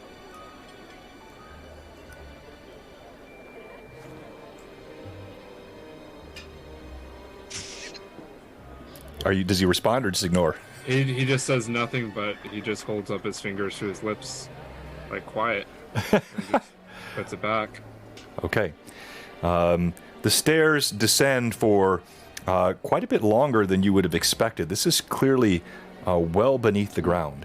And as you can direct your attention now to the monitor, because you'll see your physical minis. As you come down the stairs, the walls are made of that same gray stone that you saw up above in the temple, but neatly fitted together. It's excellent craftsmanship. And it seems to be getting more and more chill. In fact, colder than you would expect even going underground. And you see ahead of you a corridor that extends, and the chill seems to grow more and more distinct. Yeah. Can I do like some kind of knowledge check, nature or something? What I'm curious about is how far down we've traveled. Is it a matter of, oh, we've gone 50 feet, or do I feel like we've gone much, much further? You would guess you've probably gone a good 50 to 75 feet below the ground. Okay, so nothing substantial. If you know. No. I mean, except, 50 to 75 feet below the ground is substantial in and of itself, but yeah. Okay. Compared to my home. Right, no, nothing like that. With this shift in temperature and just an uneasy feeling over Val, he takes his dagger and just has it at the ready, just to comfort himself. All right. Anything else you're doing? Walking. All right. Yeah, being we're in this tight quarters, I'll take the kind of the cue from Val, and I'll pull out my daggers. I have two now. Well, two in particular that I pull out. One, the one Taj gave Rizia, who gave it to me. Okay. So that dagger, as well as then the one that Rasmus gave me. So in these tight quarters, I love shooting point blank, but maybe not here. So I'll pull out those two daggers. But John, could you tell me how the mechanism is for offhanded? Is it just a negative to the second? Yeah. Do you have two weapon fighting? I do not. Yeah. So it's a negative to both the first and second attack if you don't have two weapon fighting as a feat. So then I'm better off just holding one? In most cases, yes. Unless, as an example, if you were fighting a creature that was very, very easy for you to hit, then it might make sense to go ahead and just, take that gamble and see if you could get an extra attack. But in most situations, the penalty is significant enough that without two weapon fighting, it's usually not a good idea to do that. Okay, so I'll keep the dagger returning on me, because that's why I'm not using my crossbow right now. And I'll use the dagger from Yaj. Okay. All right. You pull out the dagger from Yaj, and let me. As you step forward, this chill gets more and more. It feels oppressive. And then you hear breathing. And at the end of the hallway, just outside of the reach of your light, you see now the dim shadow of a head that tilts up with a pair of glowing blue eyes. And as the head tilts up, you see whatever it is. It's difficult still to see here, but as it stands, it looks close to 7 feet tall. That's about as tall as I am then. Oh, no, a little bit taller than me. Thank you for the level 3 hype train, Elhawk. Thank you. Hey, Kiosik, thank you. That's awesome, guys. Manda, if you could, we're going to have break here in just a second. Maybe we could get updates on everybody's +1s and whatnot so we don't lose track of any of it. But yeah, thank you so much, everyone. Also, Rasmus would have his shield out, but he doesn't have his sword out quite yet. Okay. All right, and this is wide enough here to walk 2 abreast. So you can go 2, 2, 1 if you want. You hear a thunk, thunk, thunk. And the creature, as it walks forward, it looks like a man, but tallest man you have ever seen. His eyes glow blue, and he is clad, at first it looks like armor, and a long, almost like plate armor, and a long blade longer than a man could wield with one hand, and he's holding it in one hand. And as he holds that blade out, you realize his armor and his blade are made of ice. Oh. Rizia, I'd like you to make a knowledge nature check. Is she the only one that sees it? No, you all see it, but she's the only one that would be able to make this check. Okay. Okie dokie. 9. Yes, definitely 9. There is a sense in you somewhere in the back of your mind. This creature, you heard stories told over the fires in the frosty mountains of your homeland to scare children, but for the life of you, you can't remember what they were. Dang. The chill and the ice actually frosts on the walls, and without a word, the creature simply holds forward its long sword, and let me show you what it looks like. So first of all, here is the creature as it approaches you from the hallway. I think I have your party in the right marching order, and this is a good representation of what it looks like. Clad in ice, glowing blue eyes, long blade, armored in ice. And it simply, Yeah, look at that. as it exhales, frost emanates from its mouth, and we go to initiative. That's sick. Dang. Rizia. And Would we'll do the initiative after the break. So we'll go to our one and only break here tonight at Blue Box. And thank you so much for the level 4 hype train. You guys are amazing. We're gonna be burning through those here. I'm quite confident with our remaining time. Remind me, Vivi, tonight is long night. Yes. No.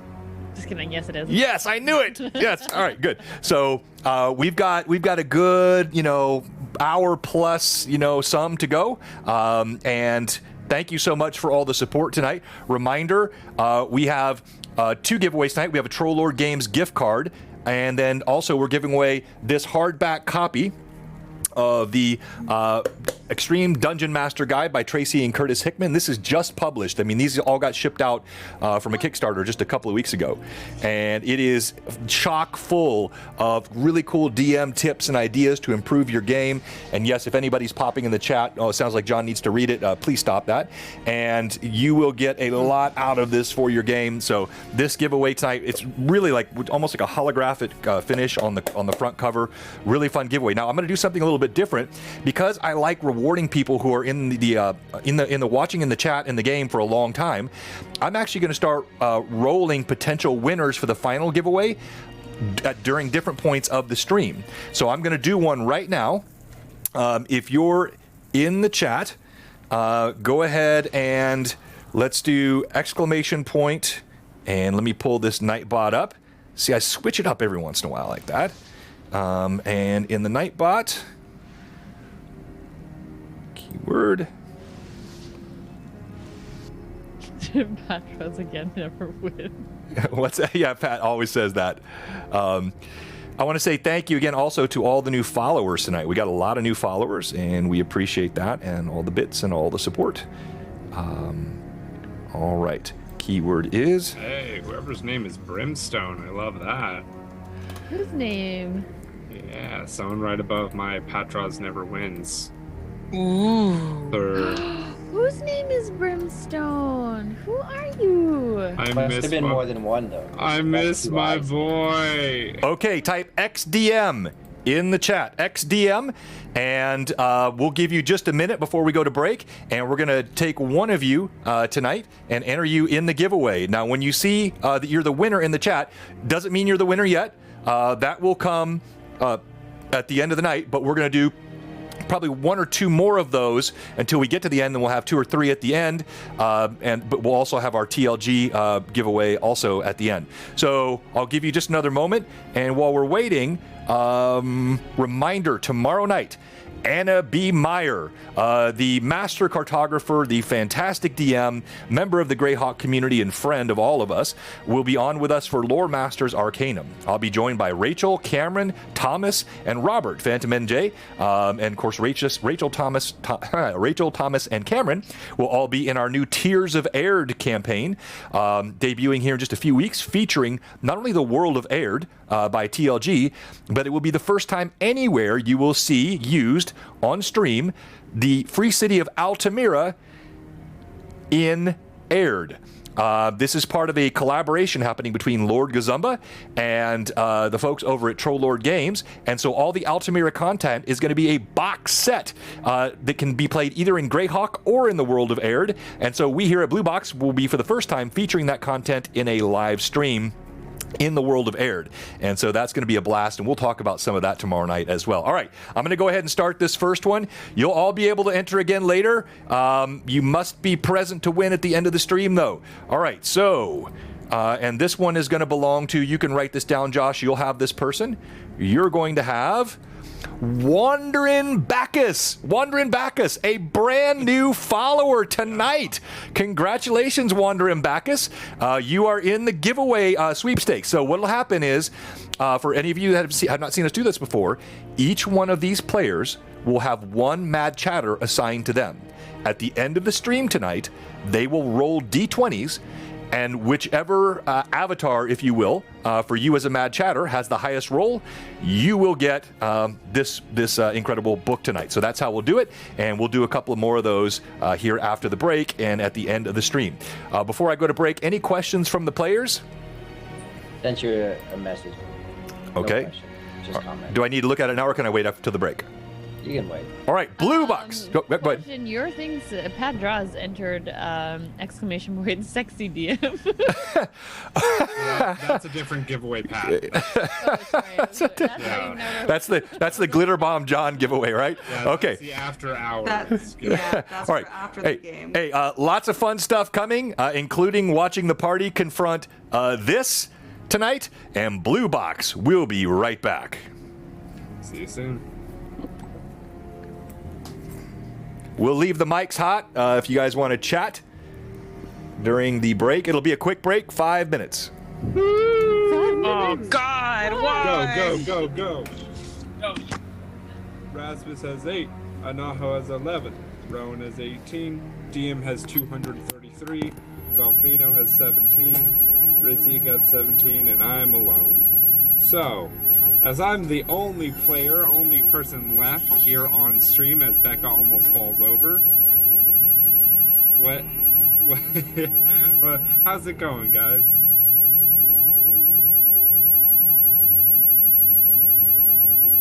Oh, you gave me 1,000 a lot. Oh yeah, but 1,000's 5. So I currently, I have 8 according to my records. I'm so sexy. Get out of here, Hob. Get out of here. Right. Go away. Go away. It's just for me and the people's turn. I have no idea what that screeching is, Calcic. I'm sorry, I hear it as well. It's definitely John's end because it's showing reception from him. So I'm just going to keep trying to speak in hopes that this will drown it out, which I know it's not. Ow. I'm guessing he left his receiver right next to his mic. Or his mic right next to his other mic? I don't know. I don't know how this works. Yeah, I sound fine. It's the screeching. Oh, I hear that. I heard it. Yeah, it's coming from John's end.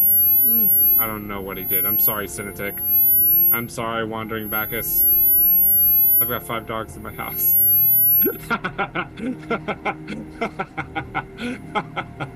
God's sake. Hey, thank you, Renreb. Jeez. Jeez and potato chips. I'm not meaning, so for everyone who's watching, you're like, man, Josh isn't doing anything. It's because damn it. No, Rasmus is in very much a state of he's not the leader, for one, and for two, he's not really in a place to be making decisions. Like, he's just chilling. Dude's hanging out, like he stays at the back of the party to watch the 6. He doesn't really have a goal at the moment other than trying to keep Green Girl alive. Who's Green Girl? Ooh, just trying to find this stupid, yeah. That's why I kind of try to keep talking so we do not hear the screech on our end. That makes more sense. Yeah. I'm not sure what that is. Yeah, it's from John's end. Are you sure?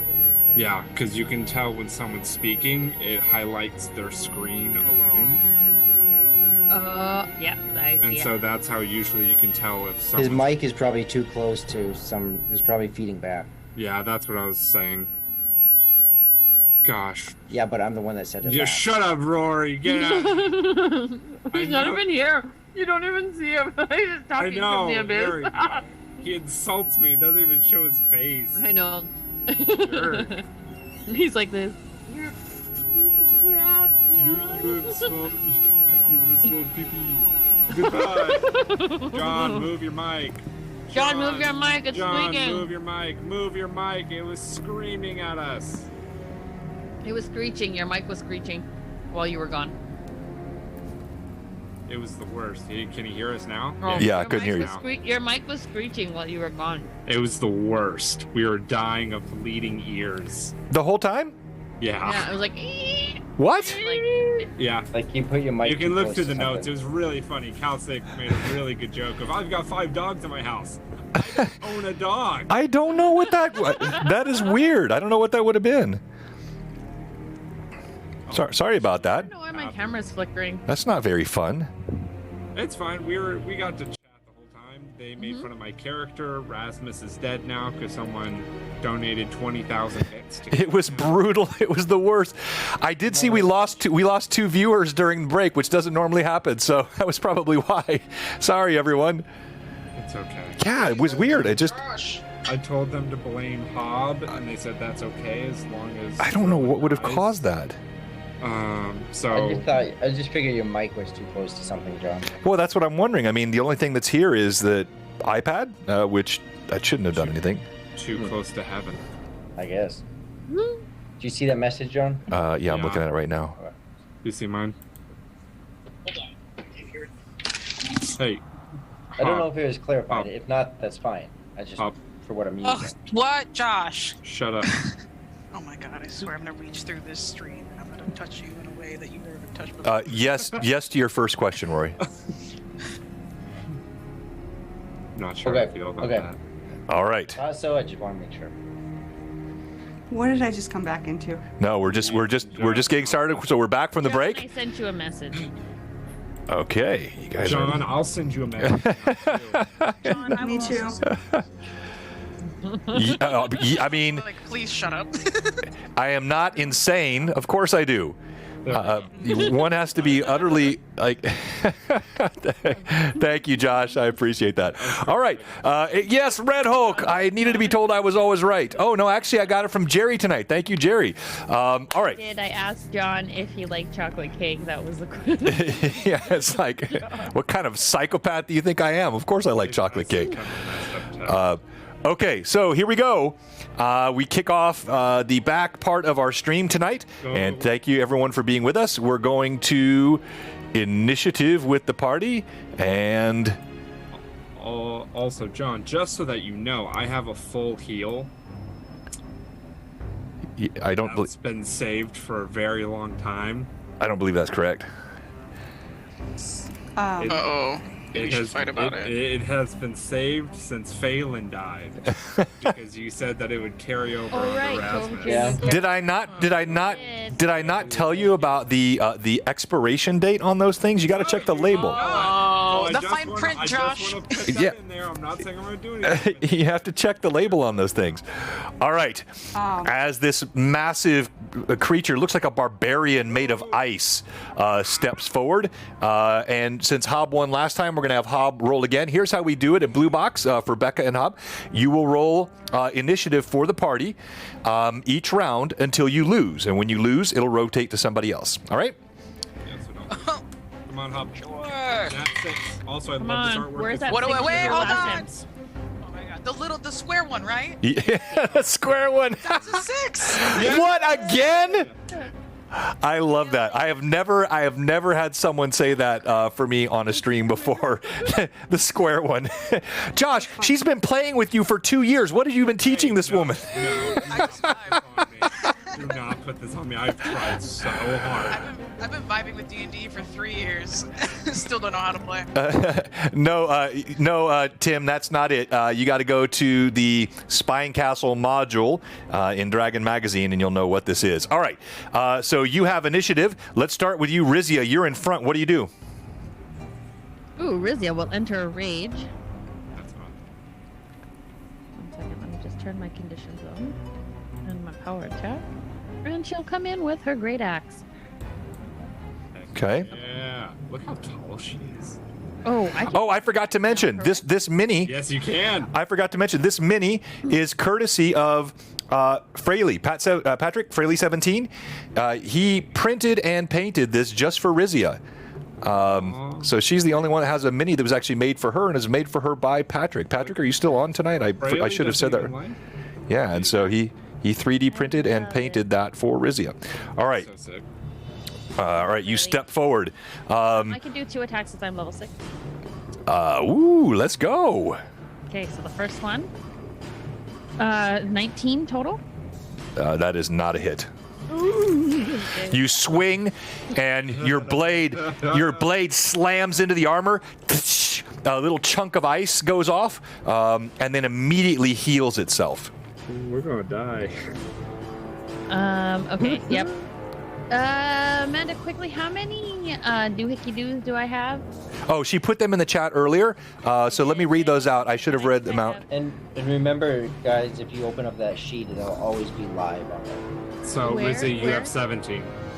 Yeah, so you have 17, Okay, which so can go quickly with some of the things that we've added, like half actions and advantages and whatnot. So, yep, okay. Okay, then I will roll at advantage for the next one then. 'Cause I have to Okay. announce it before I roll, correct? Correct. And that's 5. That's 5, correct. So I'm using 5 points to roll for advantage for this next attack. then. All right, roll to hit. Okay, so that first one is a no-go, and the second one, plus 5, 19 again to hit, so that's a miss. Oh my goodness. You're adding all of your bonuses correctly? Yeah, because my first attack I get a plus 10, and Right. the second one I only get a plus 5. Right, gotcha. And I rolled a 14. You rolled well. You rolled, if you had reverse the rolls. Okay, so you burned through 5. So you see Rizia and all of you kind of, especially Erasmus and Anaho, who have traveled with her for some time.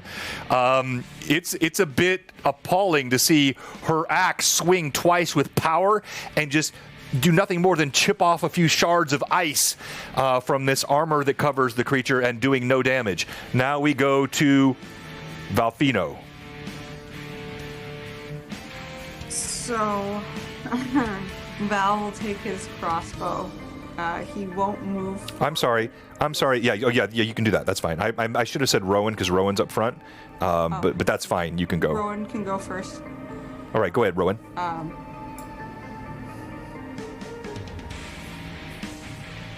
You're muted. We do something together? No, shut up, Josh. I'm not asking you. I'm asking God. Can you do what? Can we do something together? We do like a maneuver. Yeah, you can try. Yeah. We can try. All right. That sounds good to me. Just real quick, I feel like it just makes sense for them to take like the same stance that they did before remember when we were in like the two-story building? Uh-huh. So I think like Balafino at the ready, and this time we're putting it into action fully. Okay. So Val, would you want to shoot first? You want me to go first? All right, so you guys got to do this quickly. You're in combat, so. No, I know. I'll go first. So Val will. No, go Val. Okay, so Val will take the top, and he will take his crossbow and aim for one of the very bright, pretty blue eyes. Okay. And try and hit him right in the face. All right, roll to hit. Which one do I roll? D20, and then you're going to add your total to hit bonus with your missile weapon, and Rory can probably assist you with that if you don't have that handy. Yeah, if you just look down on your character sheet, remember under the head, you're gonna have your crossbow stats right there. So on the left, it's gonna say what you add to your roll. Thank you to all the mad chatters. So I rolled an 8 with a +5 and a 1d8 damage. Okay, you missed though. So you fire the crossbow, and the same thing. It actually just barely glances off the side of the icy helmet, and the crossbow bolt clatters down the hallway, doing no damage.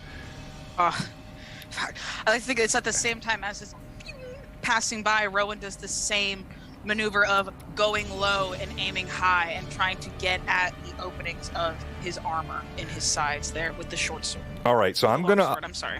I'm gonna allow that, but this is gonna be because it is a wide hallway, but it's not wide enough for you to go 3 abreast. So what you're trying to do is sort of time her and duck in between. So you might have noticed somebody in the chat mention this. It is dangerous to shoot into other party members in melee. So, for example, when you were rolling, Valfino, if you'd rolled really low, especially on a fumble, you're going to hit a comrade because you're firing like you were trying to split right between the two of them. Now, this was pretty short distance, fairly safe. You had an angle there. But it's going to be similar now for you, Rowan, because you are swinging between 2 party members that are standing, only maybe 2 feet apart. And they're also, moving and swinging blades. So this is very chaotic as this is all happening. So, just understand there's danger. You could hit a party member doing what you're doing. Let's take the risk. Manager's the +1. Oh shit. Oh heck. Yeah. Okay, I'll use my. You can roll at advantage if you want. You have to use 5 of your points. I don't know if I have 5 just yet. I think. Yes, you do. You have 18. Oh! Wow, people like me. Okay. Yeah, I'll roll with advantage. Okay. 1, 2, 3, go. Okay, that one already wasn't terrible, but let's do it again. Okay, even better. 19, 20, 22, 23 to hit. That's a hit. Yes! Oh, yes. Okay. Quickly! 8, 10 piercing damage. That includes your damage bonus? Oh, shit, wait. Oh, heck. So, I have it. So you rolled a 10 on the die, right? Yes. Okay, and then your strength is a plus? 14. Okay, all right. Okay. Nice. All right, you leap forward and you manage to time it right as Valfino ducks to the side, and you actually pierce through the ice armor. You feel soft flesh underneath. This is a living creature. It's encased in ice, but it is not a creature of ice. And you see the ice turns red around where your blade pierces, and you feel it as you slide it out, and the creature grunts. Now we go to Rasmus. Rasmus? The hallway's stuck. So Rasmus is keeping his shield out. He's gonna reach into his pack and pull out this small potion bottle filled with this orangish liquid. And he's actually just gonna wait. Okay. I'm not holding an action or anything. Okay. Can't do anything. Discretion is sometimes the better part of valor, my friend. Yelling out, try and flank it, get behind. Excellent. And again, another cue for our new players. And this won't be happening much longer, but since you're new to the game, and especially in the style that I play, I want to make sure you know, I very much encourage combat to not just be a series of die rolls. I like the role play in the combat. No combat in real life would just be people quietly swinging their blades. There would be hurling imprecations. There would be shouting out instructions to teammates. There might be whatever you guys want to do. Keep the role play going during the combat. That's something that we really like to do here at Blue Box. Okay, Anaho, what are you doing? I'll look over to Rasmus. Can I like put my dagger away and grab 2 items? I don't know. That'll probably be my turn. But Are you doing any movement? no movement. That's fine. Mm-hmm. Okay. So then I'll pull 2 bottles out. Like, looks like you have the same idea as me. And I'll swoosh the fluid in the bottles around. I don't know if you have the same color fluid, but I still have these 2 fire flasks from Right, from Phelan. Right. Yeah. Phelan, a giver And I of think gifts that's- to all. I think that's what Jim. you're using. I'm not sure, but that's what I pull out. I pull out my last 2 remaining flasks. You did give me one. So it might be good to flank a long ways back. Okay. All right, and that ends your turn. Yeah.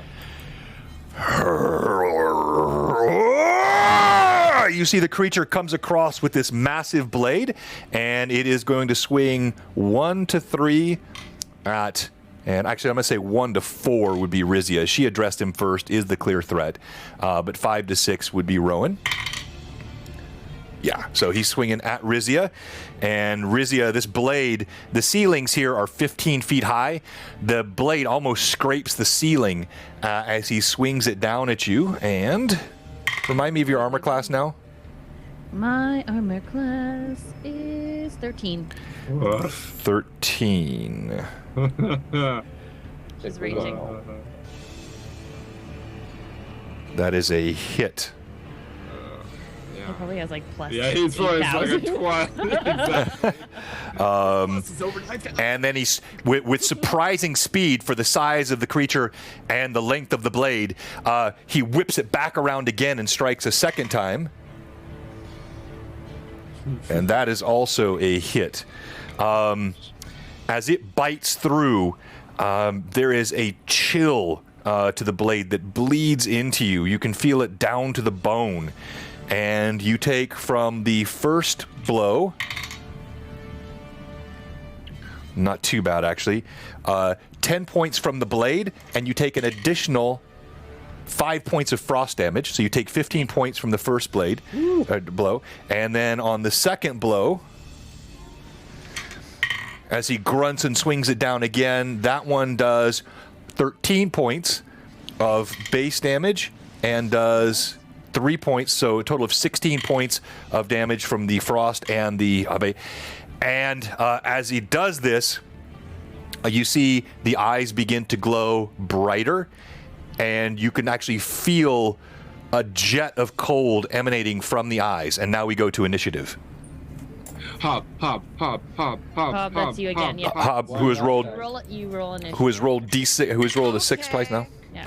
After every round, you Come on, roll Hob, initiative. 6. I have a 3. That's a 4. Yeah. Okay. Okay. All right. You have initiative again. Let's go back to you, Rizia. So I just realized here that Rizia has elemental rage. So once per rage, I can add a 1d6 of an elemental damage. So acid, cold, electricity, or fire. Uh-huh. So I will choose fire. Okay. If I do hit. Yeah. I am also going to use roll for advantage as well. I'm just throwing that out there. Okay. Knock off another 5. Burn through those. Okay. How about 21 to hit? Is that? That's a hit. Oh, thank oh, heavens. thank goodness. Okay. Jeez. Wow. Oh, nice. I rolled a 12. So 12 is 15. 27 points of damage just with my great axe. And then Wait. What was the plus 15 for? that's my attack. Because I have power attack and I'm raging. Okay, so with power, the power attack, I'm trying to remember now. That doubles your base. No, what is? I got to remember in 3.5. Your Speak it, base attack bonus, and you Yeah, can add it and to it gives your you, damage. yeah. Trade so- melee attack bonus for damage. So if she doesn't add her base attack bonus, I at see, but all, did then so? it's- But did you add your base attack bonus to get that 21? Yeah, so I have it on my app. It's like activated, so it should automatically change everything for me.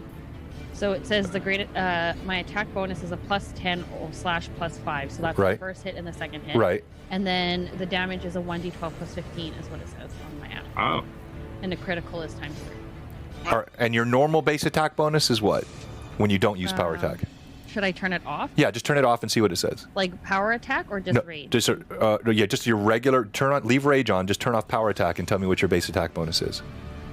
Yeah, so it says attack bonus is +12 +7 if I turn power attack off, and then my damage is a 1d12 +9. Okay. I'm swapping All right. it. So then All right. before it was a +10 +5. Okay, I don't want to bog this down too much, but so I'm trying to figure out where the +9 comes from, just so we have this right. So your strength bonus is a +4. Strength is +6 because I'm raging. Oh, that's right. You get the plus. Okay, and then the other 3 is coming from. I don't know. This is what it's saying. So it says combat base attack +6 +1, initiative +3, CMB plus 12. I'm just doing it based on the app. Okay, and the app is usually right. I just want to make like if you have like a magic weapon or something else which gets added to that, we can double check that after the stream. It should be. No, it's just a great axe 1d12. Yeah. It's a normal great axe. Okay, well, we'll sort it out later. All right, so your first blow was 27 points of damage, correct? Yes. Okay. Hang on, let me try to put it back on. As it slams in, shards of crystalline ice go everywhere, and the creature lets out a roar. And then because I have that elemental rage, it's a 1d6 fire damage as well. So I rolled a 5. All right. The additional fire damage, you see it does in fact do more than that. As the creature burns, you have clearly done some significant damage. Roll your second attack. Okay, my second attack. Nat 20. Nice. What? Look at that. All right. Oh, you can't even see it. All right, roll to confirm. Okay, Yep. roll to confirm. Oh no, I rolled a 5. Oh, So 10 All right. so hit. total. So the second attack is just a regular attack, right? The damage? Right. Okay, so 17. Okay. Another blow sends shards of ice everywhere. Let's go to you, Valfino. So is Val able to? Is Rizia still in front of him? Yes. There's no way around. I mean, you could try to jostle past one or the other, but you'd be likely to bump them. Who knows what's going to happen? So I mean, it's not wide enough for 3 people to go abreast, particularly while blades are being swung. So you've got Rizia on your right, you've got Val on your or Rowan on your left. Okay. Val will try and use his stealthiness and get between them and kind of somersault past this guy if there's room. Okay, so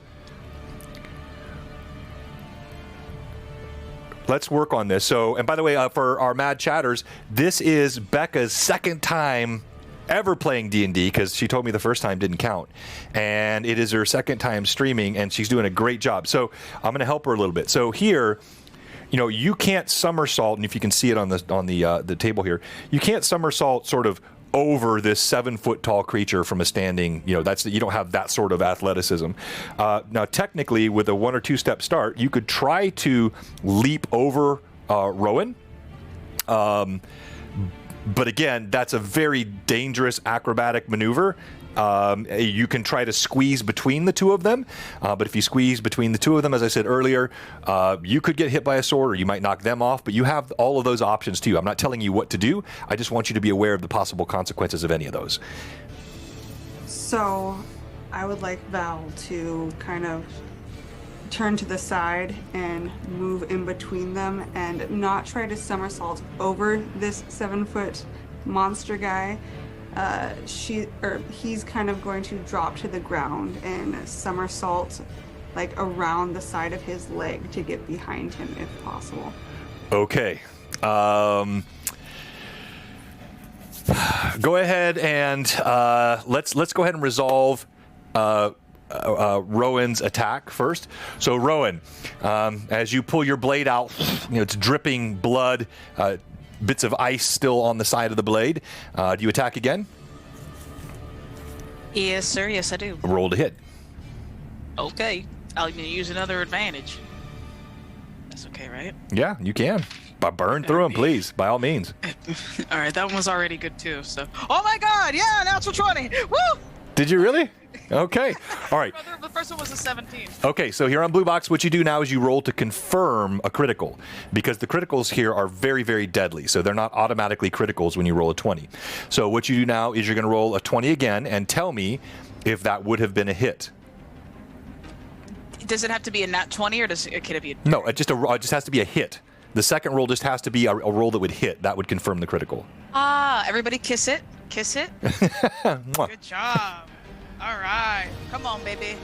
I'm jinxing you. Oh my God, another nat 20. No way! No way!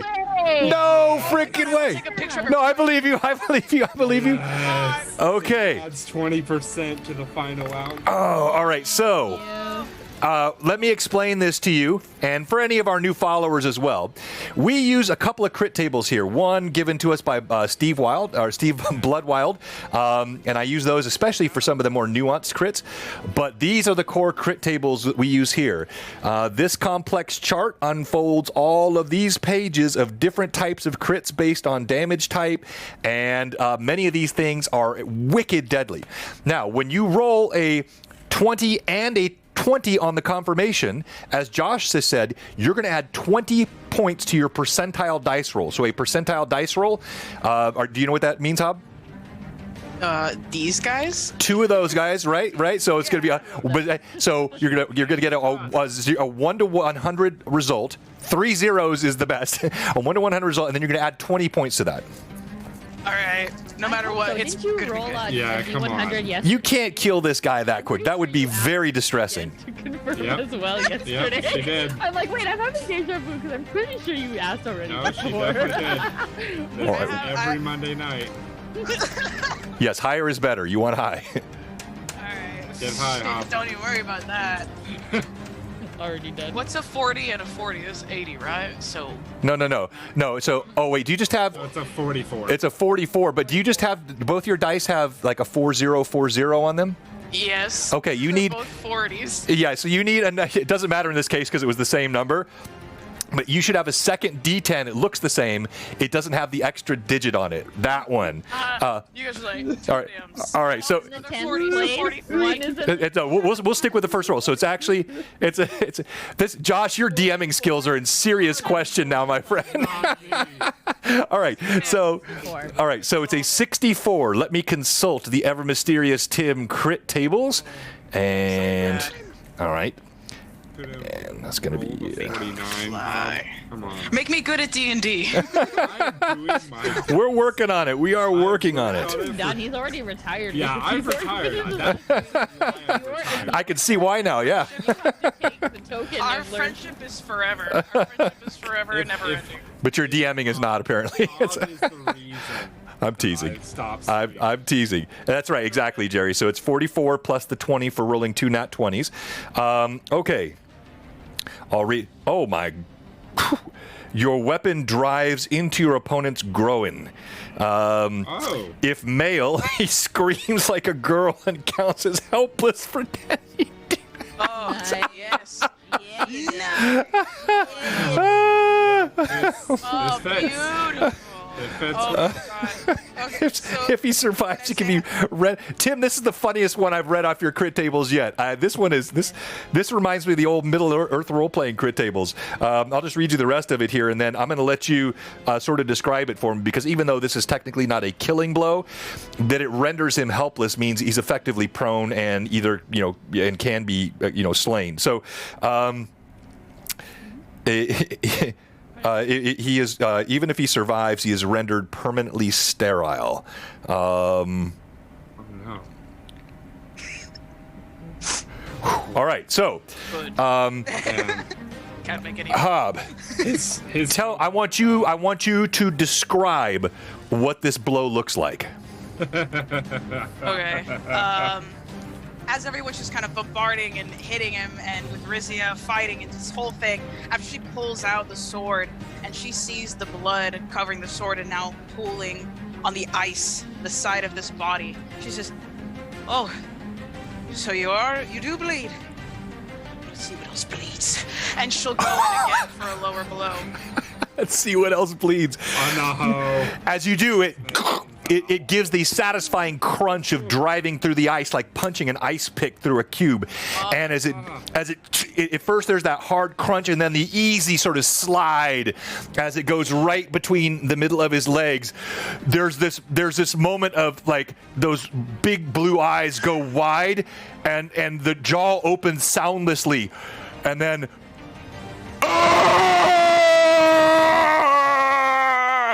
and the creature collapses on the ground, screaming as blood spurts out, almost yanks your blade from your hand. You barely manage to pull it out, and it falls on the ground, trembling and screaming. What do you do? As he falls down and writhing and screaming, she puts up an arm and wipes off the blade. Have at him, boys. All right, so this creature is completely helpless now. You don't know how long, but I'll roll for how many rounds. Let everyone else have a chance to. So just be aware, if you listen, it's a 1d10 divided by 2, so it's 1 to 5 rounds. If it's, if it's 1 round, then there's still hope. You're right. Rizzy is not a boy. Rizzy is my husband. Okay, so yeah, he's laying on the ground clutching, and you see blood pooling. It's going into the ice armor. The legs themselves are becoming red, pooling around the ground, and the screams are curdling and like they move to wails and moans of like sheer unimaginable pain. Oh. What do you do? Fino's turn, right? Are we out of order? Yeah, this is we're gonna stay in initiative here, so we go to Val. Oh no, Val actually was bumping through, and had Hob not rolled a nat 20, I would have had you roll to see how much you bumped off her roll, and also anything low probably would have. We literally had a character, a PC, die doing this exact same maneuver in book 1. This, just to be clear, this was very ill-advised, but it worked. so really what happened, if you think about this, what happened is Val ducked down, Val turned sideways, ducked down, just in time to get an eyeful of the blade going right where I described. Like, she saw all of this, like, at eye level, trying to duck down, and then heard the as Rowan pulled her blade back out, and then you see the creature just crumple before you. So, Val, you've barely moved. You can take an action if you want to. Is Val still able to get behind? Or is that not an option? No, you can now. I mean, this is simultaneous action, and the creature's laying on the ground. So yeah, I mean, you can walk calmly behind him. That's only 10 feet, so you still have an action. Okay. So as Val gets behind, he still has his dagger to the side. Is he able to plunge it in the eye? The same eye that he was going for with the first shot that he missed on. Yeah, exactly. And I'm going to have you roll a d20. The only purpose for this d20 is that you not roll a 1. A 1 might mean that you slip on the blood and ice or something like unexpected, but you're not having to, quote unquote, hit. Any helpless creature is helpless. 16. All right. So you step forward and you see Valfino just slide the dagger almost slowly into the creature's eye, and already screaming and moaning, the head just snaps back and falls over on the ground, dead. All is still now, save for the twitching and the drip of ice melting under blood. Over Erasmus. Well, it looks like I won't be needing these just yet. I'll put them away. Yours looks a little different than mine, though. What's that one? Rasmus, having already put away the potion, he's lifting up his water pouch to his lips and just drinking. He's like, this is just water. Oh, the potion. It was not a potion. It's an alchemical work that I got from a little while back. You all kind of stand around in stunned silence. Your breathing is heavy. Even just, 12 to 18 short seconds of combat like this is exertion. And even as you look down, you see the ice armor is melting away on the creature. And you look up, and you can see behind where he walked away from, there's a large set of double doors with an archway above that has a skull that hangs above it, affixed it's a sort of a silver metallic looking skull affixed above the archway. Rizzy would like to loot the I'm sorry, would you say that again? Just about to say. That was a little bit quiet. Hey, Brizia, not yet. 1 second. As Rasmus will pop up, detect magic, and will look across the space. Oops. All right. So you detect magic.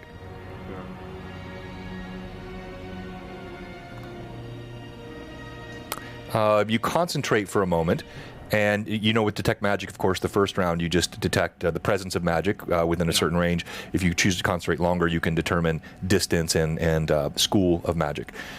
So as you concentrate and sort of at the door and even what's beyond the door. And the body as well. And the body.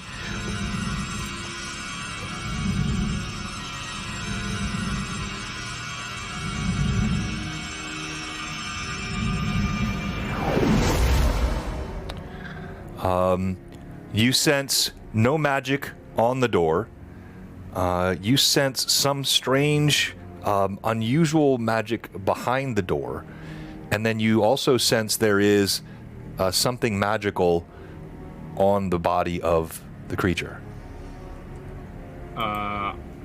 He's just going to kind of hold his hand up to Rizia, still with the eyes blacked over. And we'll try and focus another round on that.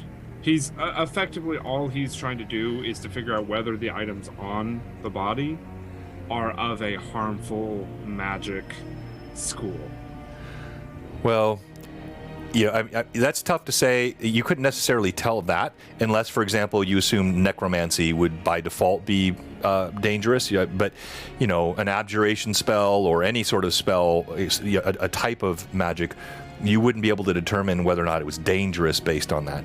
But if usually he would kind of focus on either if it's evocation, abjuration. Okay. And necromancy would be the three main ones that he would know that kind of are more of your protection and put someone off. Yeah. You, as you concentrate, hang on here, I'm trying to get this lined up. This is a little tougher than I thought it was going to be. Sorry about that. As you concentrate, you are able to locate the item, whatever it is on his hip. You see as the ice is melting, there is a small pouch that sits on the hip. And the school of magic. And is anyone else doing anything while he's doing this? Yeah. What are you doing now? Okay. Go ahead, Anaho. Okay. You first. Well, I see his eyes glazed over. Rizzy is at the standby. I will go ahead and go over to the door and just start looking kind of for any kind of traps, looking at any kind of locking mechanisms for the door itself, not necessarily touching anything yet, but looking to see if I can find anything, particularly traps. Okay. All right. As you step forward, after a few seconds of concentration, Rasmus, you feel its transmutation. And he'll come out of it and... Sorry about that. It seems something upon this hip is magical in some way in the pouch there. It is of the transmutation school, if you are looking for anything this year. Anaho, there's some magic behind the door. The door itself is not magic. As he'll turn around and go back to his place in the line at the far end. Rizzy will untie the pouch and take what's in there. She'll take a look inside. Just taking the coin, whatever the magic item is. Or actually, sorry, we'll just stop there. Go ahead. Okay. So you reach down. There's actually no coin in the pouch, but you pull out a potion, and it is a fiery red color. I'm not meant to suggest fire, but it's a very, very vibrant red color. Anaho, you walk up to. Yunako, you walk up to the door. You look up and you see that skull. Nothing moves, but you just feel like it's leering at you. And then as you look at the doors, they don't seem to have a lock of any kind and look like they would simply push inward. Valfino, do you still have that chalk I gave you? Yes. as Val would reach into his pack and hold it up. Did you need it back? If I could. He hands it to Anaho and like leans down and hands it over to him. And as he's leaning, where are you standing, Anaho? By the door. Yeah, he's right by the door. I've just moved both of your minis right by the door. Okay, so yeah, Val would just lean over and hand it over to Anaho. Muchly appreciated. Now pull out a sack that I have in my bag. It's actually a pouch of salt. And I'll take the chalk and off to one side. Val, you see this symbol? And I'll make that symbol again, John. Mm-hmm. A little bit, actually a decent size, like the size of a palm on the wall. Hand it back. Well, anywhere in this city, you are welcome to make that symbol. And then I'll take the salt, and I know it's kind of a heavier substance, not like a dust or a flour, but if I can try to detect any kind of breeze or movement, just softly sprinkling the salt around the edges of the door frame itself, the base of the door, to see if there's a breeze, some kind of pressure change between these hallways. Okay. As you're doing this, make a perception check, please. Absolutely. All right. Rowan and Rasmus, are you doing anything while they're doing this? Okay. 22. As you lean over to do this, you hear a faint sound like rattling, like a rattling of a chain almost. But you don't see any breeze pushing the salt. Whatever it is on the other side of this, I don't know if it's sacrifices in chains or a creature set to kill us. But something with that kind of sound is on the other side, Rasmus. I don't know if that's what you heard. It does not seem, anyways, that there's a difference between these rooms, pressure, such as a deeper hallway or a higher hallway. It seems to be the same, as far as I can tell. So I just suggest, whatever we do, we be ready for whatever's on that side.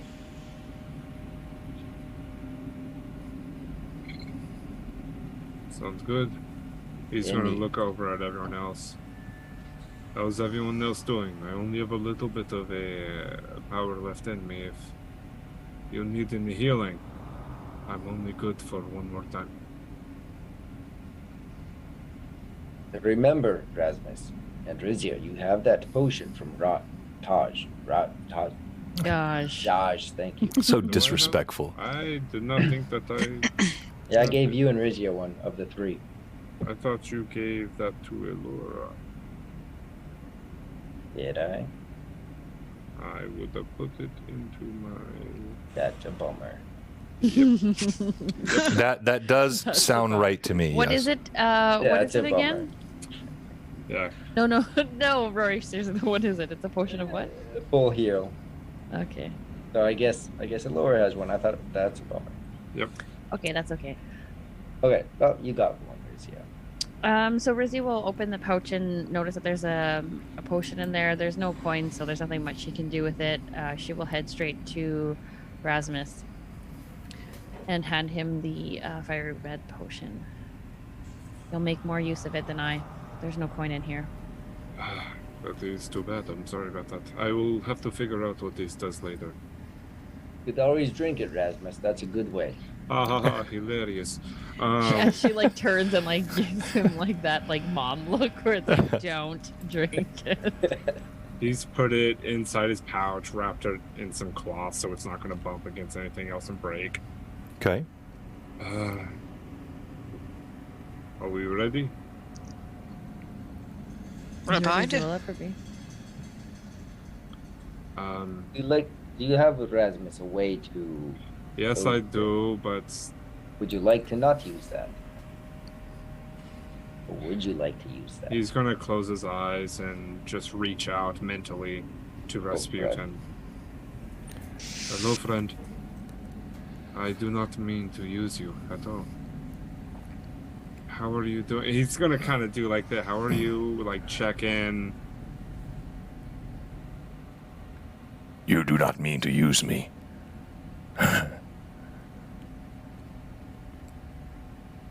Why is it we only speak when you need me? I speak to you when I'm going to bed. I speak to you in the moments when I have nothing else to do. I speak to you because you are my friend. That is why I'm asking you. What do you want? And again, this is you've sensed this surliness in your last couple of engagements with him. This has been atypical. Rasmus understands, and he does not show a sign of changing. He does not show any hesitation. Do you feel a connection to anything in the next room, like unto you?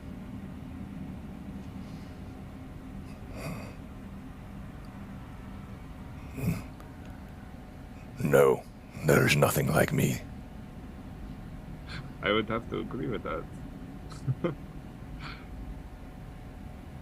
Okay. Thank you very much. Rest well. If you need anything, just let me know as usual. I am here. You get a nonverbal grunt, and you feel it kind of recede. Yeah. He chuckles in his mind, just almost like if he could pat him on the back. Just, right.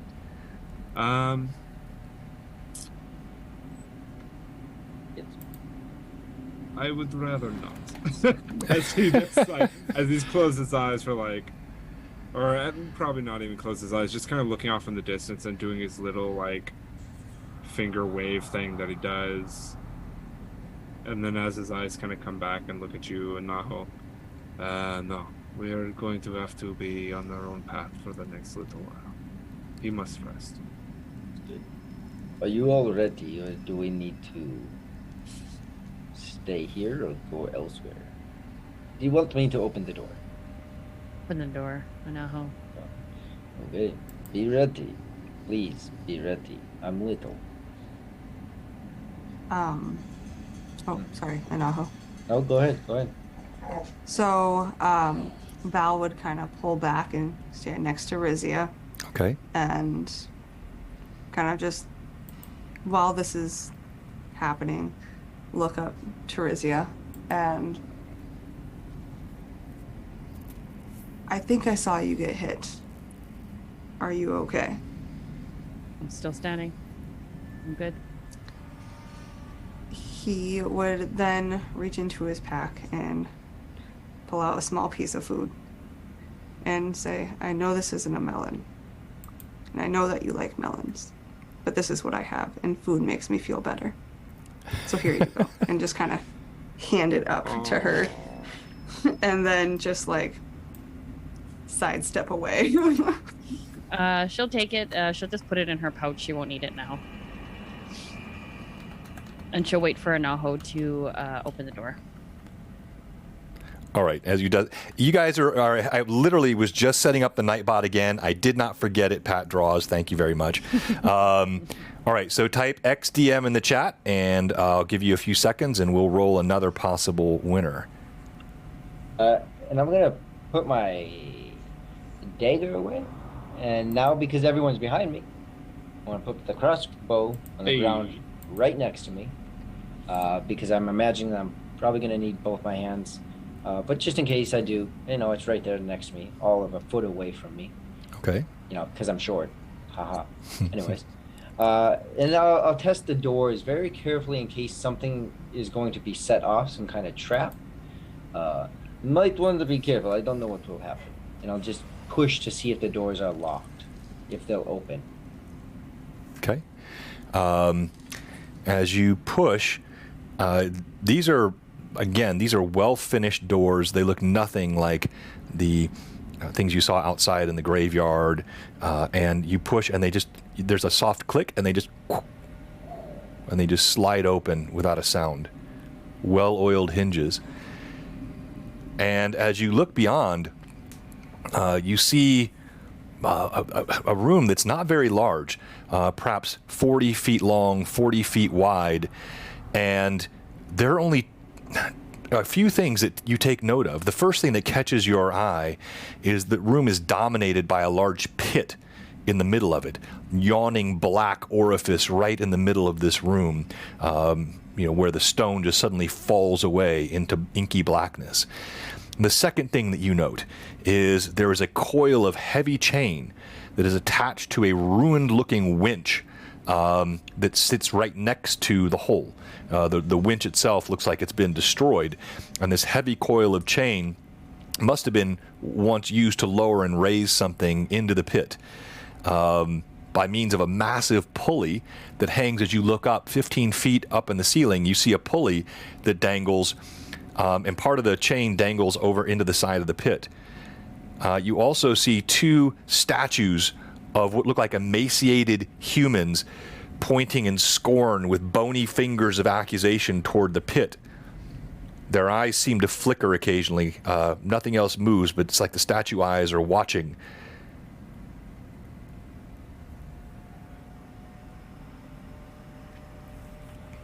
Yeah. You get the...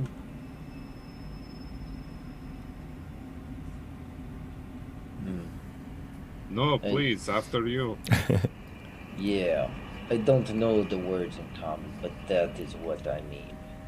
And Anaho will slowly, ever so carefully, pick up his crossbow and start to go forward, particularly watching those eyes to see if they flicker back this way, or if they're just flickering kind of in a forward, like at the pit kind of look. But I'll move within, 10 feet of the pit, very carefully, in case, feeling the floor, very carefully feeling the floor in case there's a shift in a stone or something like that. Okay, I'll let you go ahead and roll the check for traps. What do I, what is the skill for that? You like a search. I don't think that's one of my own. Let me see what. Like perception, or? Well, I believe there's. Again, I'm trying to think of the Pathfinder separate from the 3.5. Go ahead and make a perception check. That'll be fine. Okay. Fun little dicey.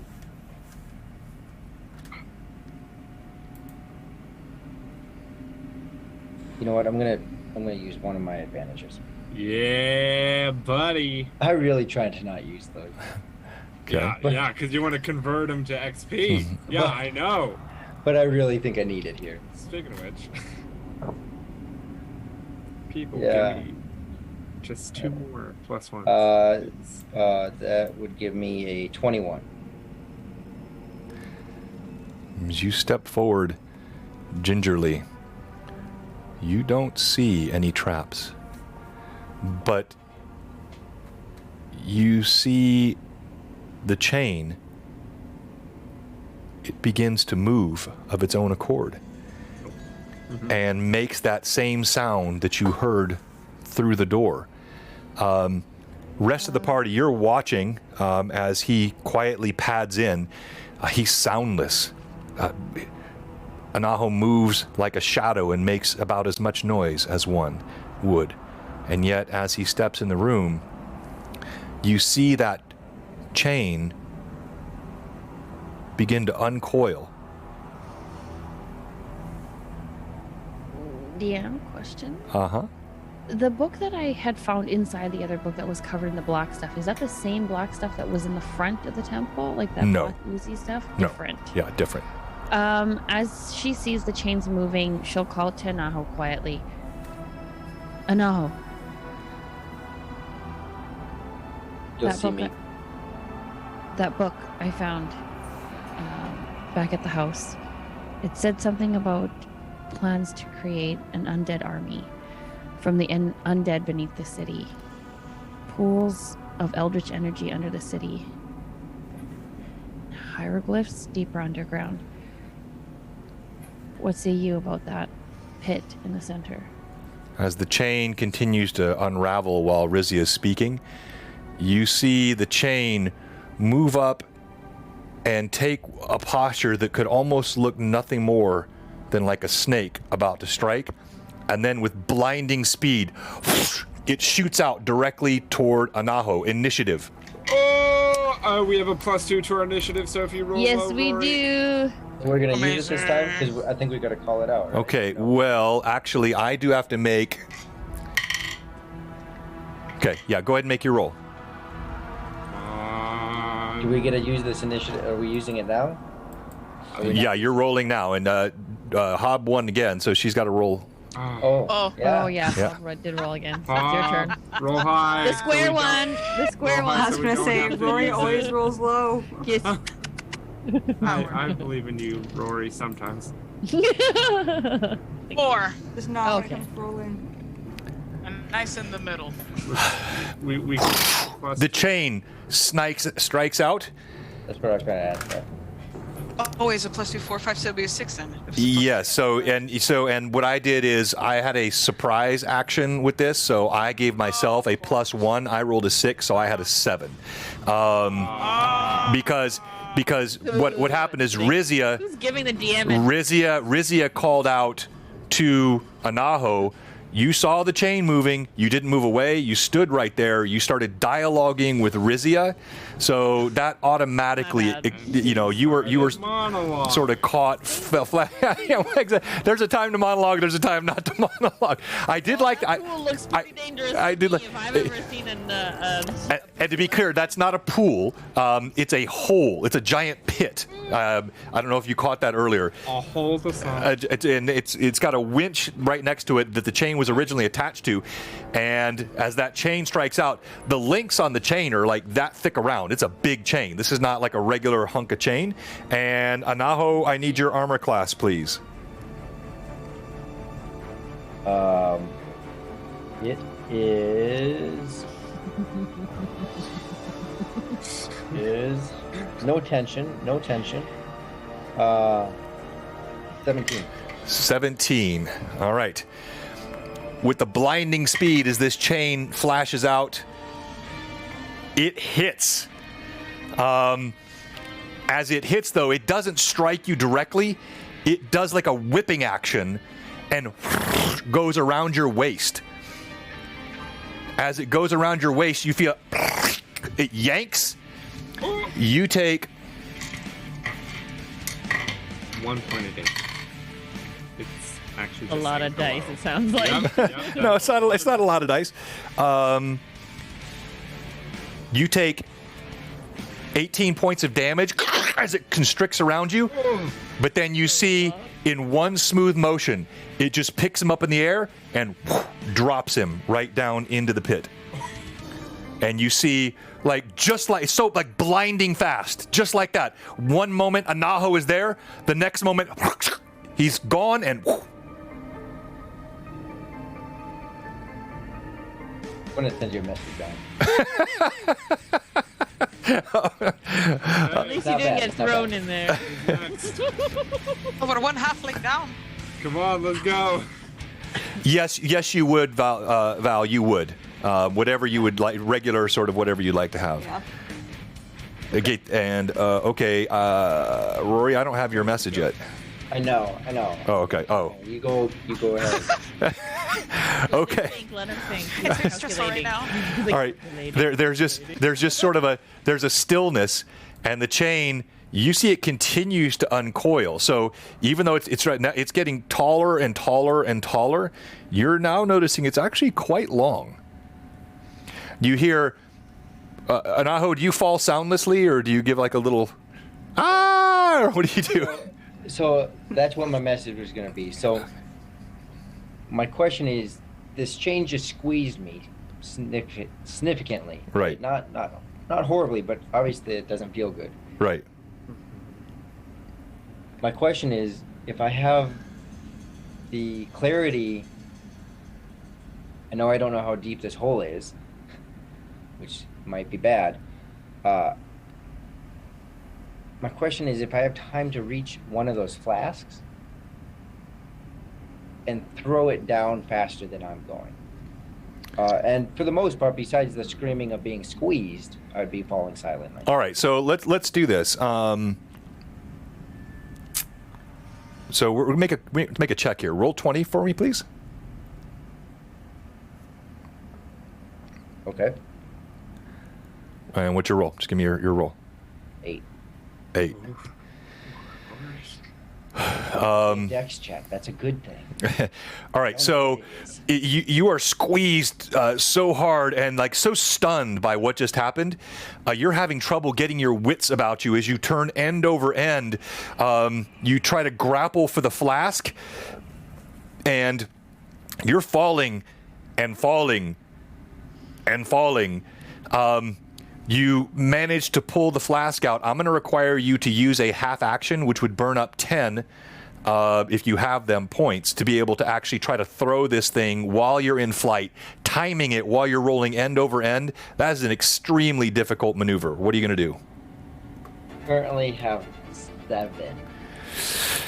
You can't. And you, as you fall, and you guys can move while he's falling, but we'll just kind of resolve what happens. As you turn end over end, you're clutching the flask in your hand. You see water coming up quickly, but you see something else. You see a rusty iron cage sitting right in the middle of the water.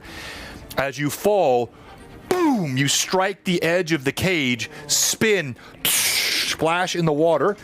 You take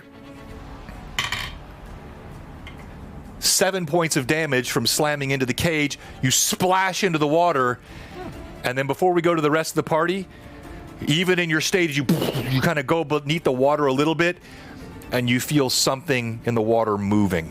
All right, now we come back up to the rest of the party. You all see this happen, and you see Anaho vanish. What do you do? Rizia is going to look to Rasmus, and she's going to look directly down into that pit. So you're going to go in there, because you guys aren't in the room yet. I know. So you're going in the room? I saw everything happen. So Rizia, as soon as she sees that Anaho went down into the pit, Rizia is just going to look over her shoulder to look right at Rasmus, make that eye contact, and she's just going to like book it and like slide into and fall into the pit.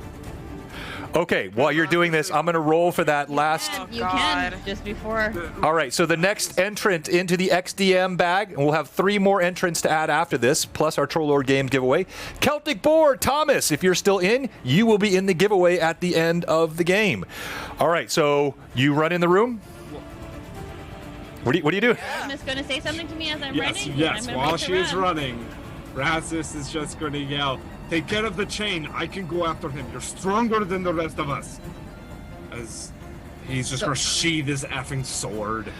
Okay, so as she's about to make it to the pit, she will just like pivot on her turn and pivot towards the chain then. Following with what Rasmus said. As these two run off, I'm gonna look at Val, and I'm gonna say, "Help Rasmus! I'll help Rizia." And they'll both, Rowan will book it. Okay, all 3 of you run in the room. And with that as your movement action, we're going to roll initiative again. And because Hob lost it last time, I'll tell you what happens. I'll tell you how to look at the pit. Use that +2. I know, you sound like my mother, leave me alone. we're going to go to Rory now. We already used the +2, Vivi. Did we? That's Yeah. how Hobbs got a 6. Yeah. Oh. Yeah. So Rory, just roll a 9. And Val Just was roll a you gonna- 9. The triangle one. Roll that one. The triangle one. What'd you roll? Well, listen, they're shapes for a reason. What'd you roll? Rory. So is my fate. Roll. 1. Got a 1. All right. Well, I haven't rolled yet, so let me roll. I could get a 1 too. Yeah. I did not get a 1. I got a 3. Okay.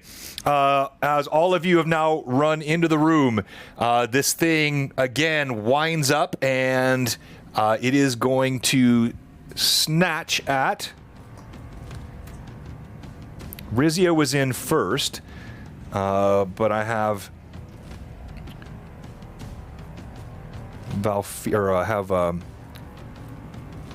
Rasmus on the side where the chain is, and I'll go ahead and remove the body of Anaho. You know it's down there. He did. And it's going to go, I'm going to do 1 to 4 to Rizia, 5 to 6 to Rasmus. It snaps toward Rizia. And your armor class, Rizia, I don't know if you're raging right now or what you're doing. Yes, I am 13. You're still no. Stop it. I'm angry. Stop raging. Okay. It reaches out. It snatches. It strikes you. It wraps around, attempting to constrict. And so what I do is I make the attack roll, and then I'm rolling a combat maneuver grapple. So I'm overcoming your CMDs. Okay, as it wraps around you, it constricts, and you take... Ouch. You feel a pop of some cartilage between your ribs. You take 22 points of damage. But as it drags, you manage to get one hand on it, and you kind of... You get out of it, so it doesn't pick you up, but the chain just goes along your midsection, and you take an additional 3 points of damage, but you free yourself from the chain. It comes up and gets ready for the next attack. We'll go to you, Rizia. You get to the pit, and you peer down, and you see nothing but blackness, but timing-wise, with him falling 95 feet, you hear the thunk into the water. Sorry, John, did you say you were rolling with advantage before? No. I was just asking. No. No. Okay. No. She's just keeping score, that's why. No, I haven't used any of my bonuses yet. Okay. Okay, so how far away am I from the chain then? You're like 5 feet from the chain. I mean, it's right there. Okay, well, I'll go and attack it then. All right. So you Do you strike. want to wait to figure out this stuff, or do you want me to roll it just the way that my No, just keep doing what you're doing. It's fine. Okay. Then I'll roll with my crit axe then. Come on, great axe. You got one Okay, great so axe. 19 to hit for the first one. That is a hit. Yes. Okay. And the second one is a 16 plus 15, 21. Okay. Wow. Yeah, and so they're both going to hit, and in fact, you can kind of see it's still affixed to the winch. So if you just want to swing at the base of the chain or somewhat, it's pretty hard to miss. If I hit the base, is it gonna like slither around like a snake? You don't know. Maybe. All right, so I'll hit the... all right, go ahead and roll your damage. Okay, so the first one, 23 for the first one. And then the second one is 20 points damage. Okay. As you strike it, sparks fly off your axe. As the sparks fly off, you can see you're damaging it, but you're not damaging it by as much as you think you might. Okay. Right. So that's basically like Fair enough. damage reduction equivalent or a hardness of a metallic item. Bam, bam, sparks fly off the axe. Let's go to you, Rasmus. What are you doing? Okay, so just to make sure I understand this hole, there's one. Stop it, fucking Lily.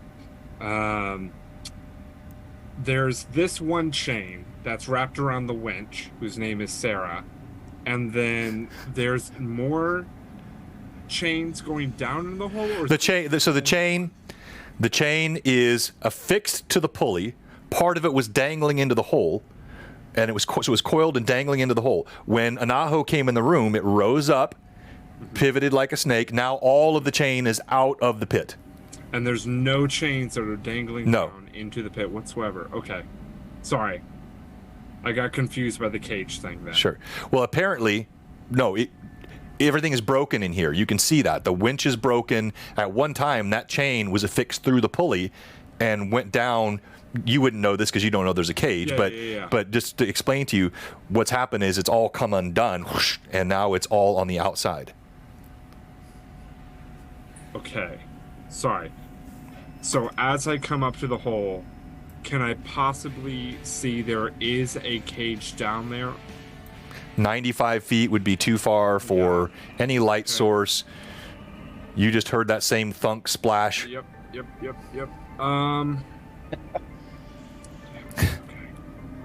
Okay. Sorry, that changes. All right, while he's thinking, what are you doing, Rowan? The chain no longer has Rizia, right?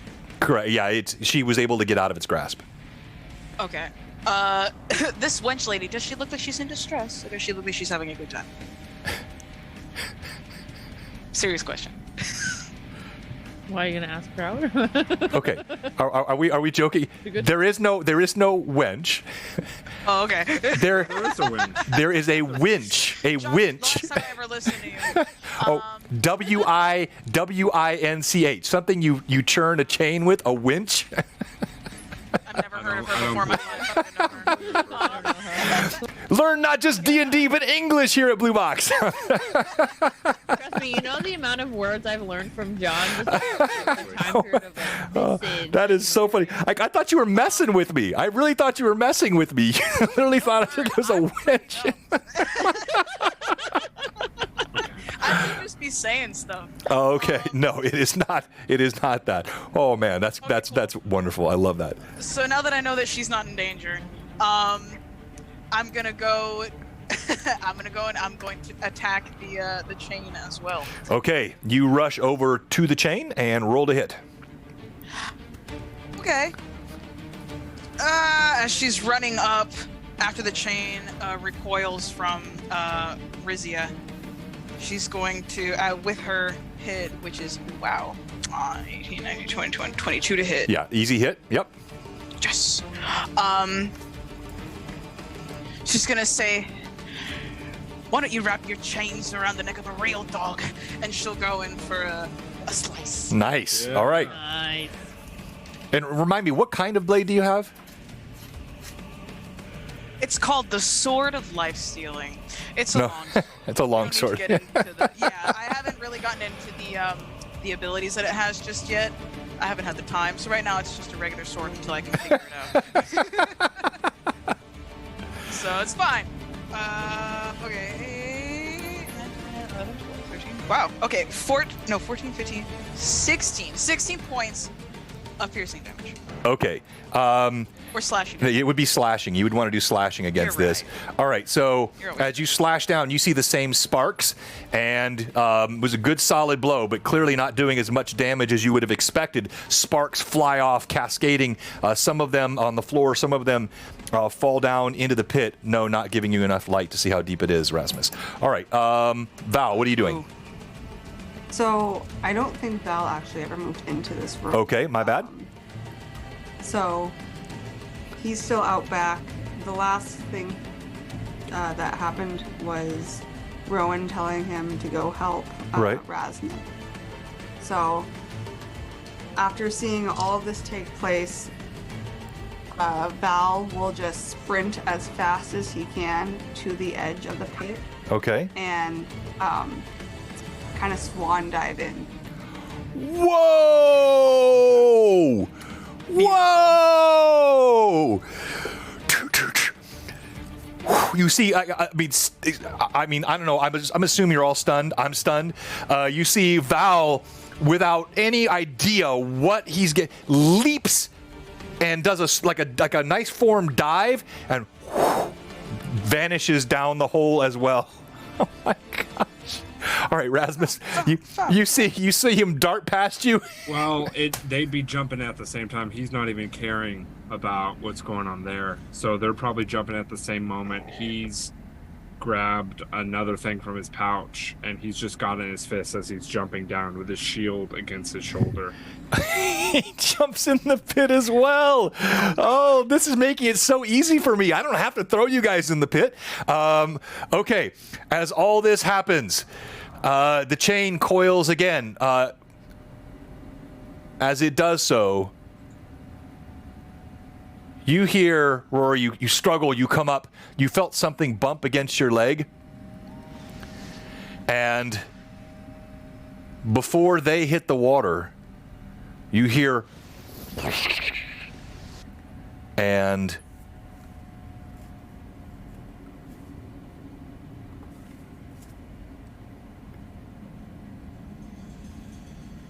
something brushes against your leg. You feel your heart beating in your chest. You grab a hold of the cage, steadying yourself, still dizzy from slamming into the cage. And a creature comes up out of the water. As it stands up, you see an unholy remembrance of what was once a man. Slime dripping off of exposed bones and bits of pallid flesh stripping away from a leering set of teeth uncovered by lips.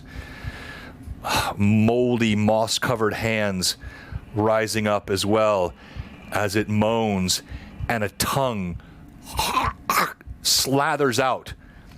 A tongue that is a good 2 feet long. And I'll show you what you see as you sit in the water in the darkness.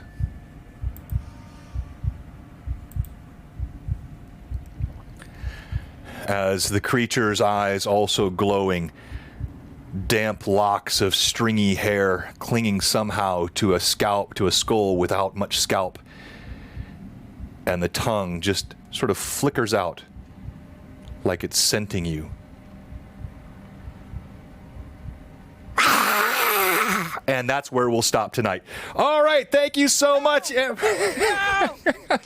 Thank you so much, everybody, for a great show tonight. I know we're a little longer. Hopefully that's okay with you, Rory. I know you also have stops sometimes around that 8:15 time slot. But huzzah, well played by all the players. And thank you so much to our Chatters of Madness. You guys were on fire tonight. And so thank you to all of you. And we're going to go ahead and we're going to do our stream MVP vote. And then we're also going to do our... let me find this here, what I'm looking for. We're also going to do our giveaways, and we have 2 of those tonight. So let's go ahead and do the last 2 for our XDM guide. So if you didn't see this earlier on the stream, we're giving away this Weiss... Curtis Hickman and Tracy Curtis Hickman XDM guide, full color illustrated hardback guide, giving DMs all kinds of cool tips. These have only been out for a couple of weeks, and I bought several of them expressly to use as giveaways on our stream because it's a super cool book. We're going to give this away tonight. We already have 2. I didn't assign Celtic Boar to anyone. Celtic Boar is going to go to you, Cowboy. You've got him. So you're rolling for Thomas. Now, everybody in the chat, Did I get somebody? go ahead and type XDM.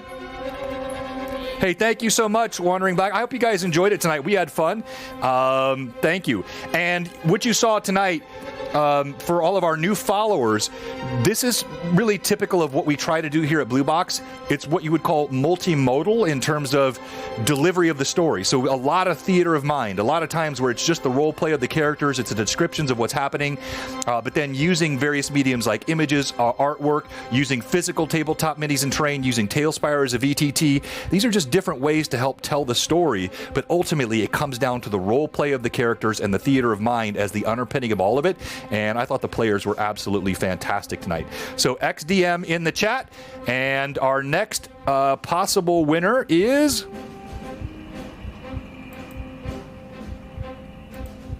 Renreb. Let's go, Renreb. Are you still in the chat? By the way, Chaosic, was my audio sync better tonight? I put a 150 millisecond lag on it, so hopefully that helped. Renreb is in. Yes. All right. So we're going to give Renreb to Rizia. Vivi, you've got Renreb. Yay. And then we've got 2 more to do here. Next is Steve Bloodwild. Ooh, Bloodwild. Hey, Steve, are you still in? We talked about your crit tables earlier, even though it was Tim's crit table that produced the excruciating growing kill shot. Design. And then, is Steve still here? Oh, Steve, be here, please. Steve's a great friend of this community. Steve. But you must be present to win. Let me see. No, I think he's out. Bummer. All right, so we'll have to roll again. Next is Chaosic. Oh, we were just talking about you, my friend. All right, so you are up, and the last one, we'll give Chaosic to you, Becca. And then Rory, you're going to have... Got you, Chaosic. Rory is going to have... Captain Mymorph. Let's go, Tom! All right, so, and I know he's on. He is almost always on. Just pop in the chat and let us know you're still here. Mymorph? Mommy Morph? Hey. All right. Yes, you're in. All right. So we're gonna do that D20 roll here in just a second. But first of all, we're gonna let each of you tell us why you should be Stream MVP, and I'm gonna get the Troll Lord Games gift card giveaway ready as well. So let's start with you tonight, Rizia. Why should you be Stream MVP?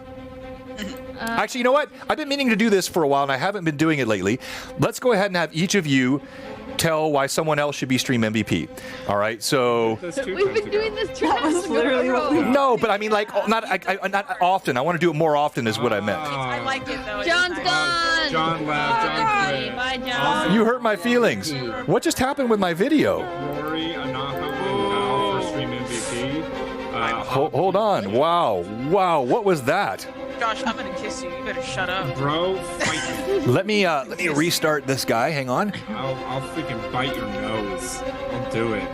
Arr. Am I comfy? Good. Bite yours Voldemort, too. baby. No. Personal space.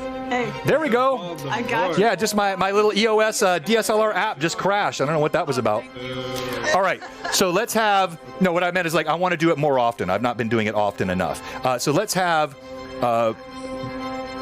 Josh, you're going to tell us why Anaho should be Stream MVP. Too easy. Anaho, you're going to tell us why Hob should be Stream MVP. No, don't do it. Hob, you're going to tell us why Becca should be Stream MVP, and Becca, you're going to tell us why Hob should be Stream MVP. All right? And then F. what happened? I thought I had Rizia gets What happened to nothing. Rizia? Rizia gets nothing. It's okay. Rizia doesn't get to be included. She's won the last 12 times. I'm actually going to, if she's okay with it, I'm going to exclude Rizia tonight. She and I talked. So remember, she's won the last 2 times. She got 10,000 last time for the big bonus, but Rizia was fantastic tonight. Reminder to all of our mad chatters, your Stream MVP vote should be based on who you think did the best job in combat prowess, role play, trap solving, descriptions. That's what the Stream MVP is for, and I want to make sure that we're getting ample representation in that. So let's go ahead and start with you tonight, Josh. Tell us who should be why. Well, I think Rizia should be Stream MVP because Anaho should be Stream MVP because, for one, he was absolutely amazing. Like, through all of his work, through the entire session, he kept to what his name is. He's the scout. He goes and makes sure things are all good to go ahead. He went with Val, and that little bit of relationship has started to kind of bloom, of them working together, being the two kind of long range and also more stealthy of the group. It seemed that they were working rather well together, whether at odds at times, but still working well together. Oi! Yes, what do you want? Oh, sorry. As they went into the tombs themselves, Anaho, as well as Rasmus, just knowing that they don't have a part in this fight, and kind of stood back, waiting for their opportunity instead of trying to jump in, pushing other people out of the way. And then was willing, even though the smallest, even though he is the stealthiest, was willing to actually open up the doors to this death room. And then also being thrown into the pit and him being 1v1 with whatever this creepy crawler is. Well said. And let's go ahead and have you make your D20 roll now and tell us who you're rolling for.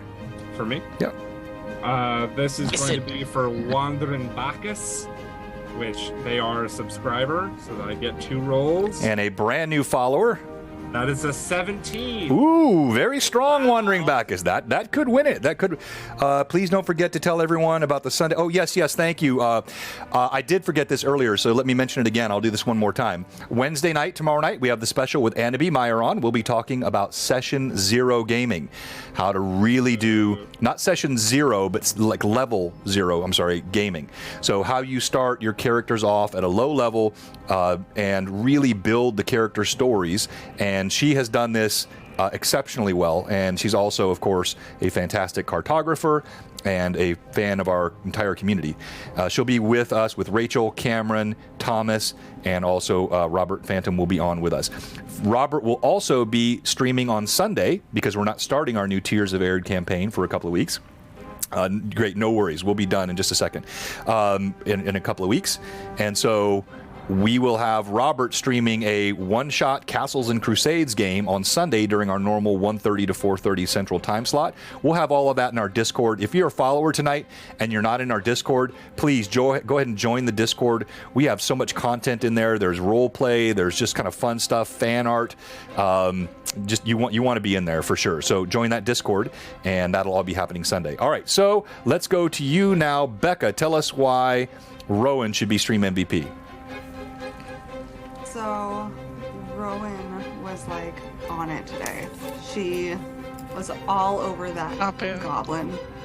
She hung back because she knows she's a noisy little girl and will draw attention. So she kind of like stood back. But when it came to it, she wasn't afraid to chase down that goblin, get in its face, and keep it there, like hold it down.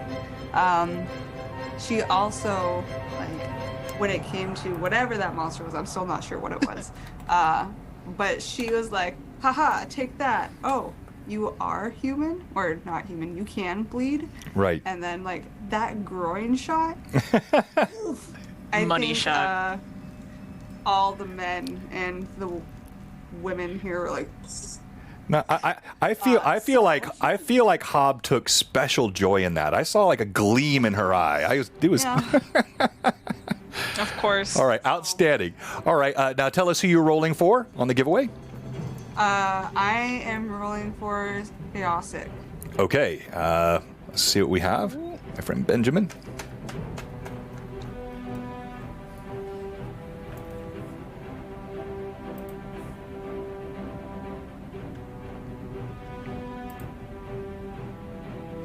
And Benjamin, while she's rolling, did the audio sync on my side look better for you tonight? Did you roll? What am I rolling? Oh, a D20. You're rolling actually two D20s. Roll two D20s and give me the higher number. 2 D20s. I'm sorry, I didn't hear you ask that. Kisses, as Hobbs like to say. Kisses. This is no. Get out of here. Oh, good. I'm glad to hear that. Thanks, Benjamin. What's your winner? 11. That was the higher of the two? Yeah. Oh, Chaosic, okay. my bad. Wandering Bacchus is still in the lead. All right, let's go to Rory. Tell us why Rasmus should be Stream MVP. Okay, well, Rasmus should be Stream MVP because he likes to stand back and shake his potions. That's literally. He likes to talk to his imaginary friend. But no, the RP with Rasputin, back and forth and like, hey, do you reckon? Okay, you're not in a good mood, so thank you for letting me know there's nothing like you because you're the only one like you. Kind of the tongue-in-cheek joke that he threw into that. That was good. And then the searching of the magical items. Make sure that best I can tell you. It's that. I can't tell you if it's going to hurt you, though, but there's that. And then finally, the instruction to call out to Rizia, like, hey, Rizia, go get the chain. You're stronger. I'm going to go to the pit and just look down at how dark it is. All right, love it. All right, tell us who you're rolling for. I'm rolling for Captain Myanmar. All right, here we go. Let's see what Tom's got. Come on, low roll. 25. 13. Okay. 13. Okay. Yes, sir. Wandering Bacchus, our first time viewer, is still in it. So that's pretty cool. Let's go to you. Hob, tell us why Val should be Stream MVP. Val should always be Stream MVP. I don't know what the rest of these characters are, Fake but news. Mute Josh. No, I think every time this is what my second time playing with Right. Val because I missed the other session. But from what I had seen, I mean, Becca just keeps getting better and better and better with role playing and interacting with things and learning how, the world works and what they can do, and seeing their interaction with every character thus far has been awesome.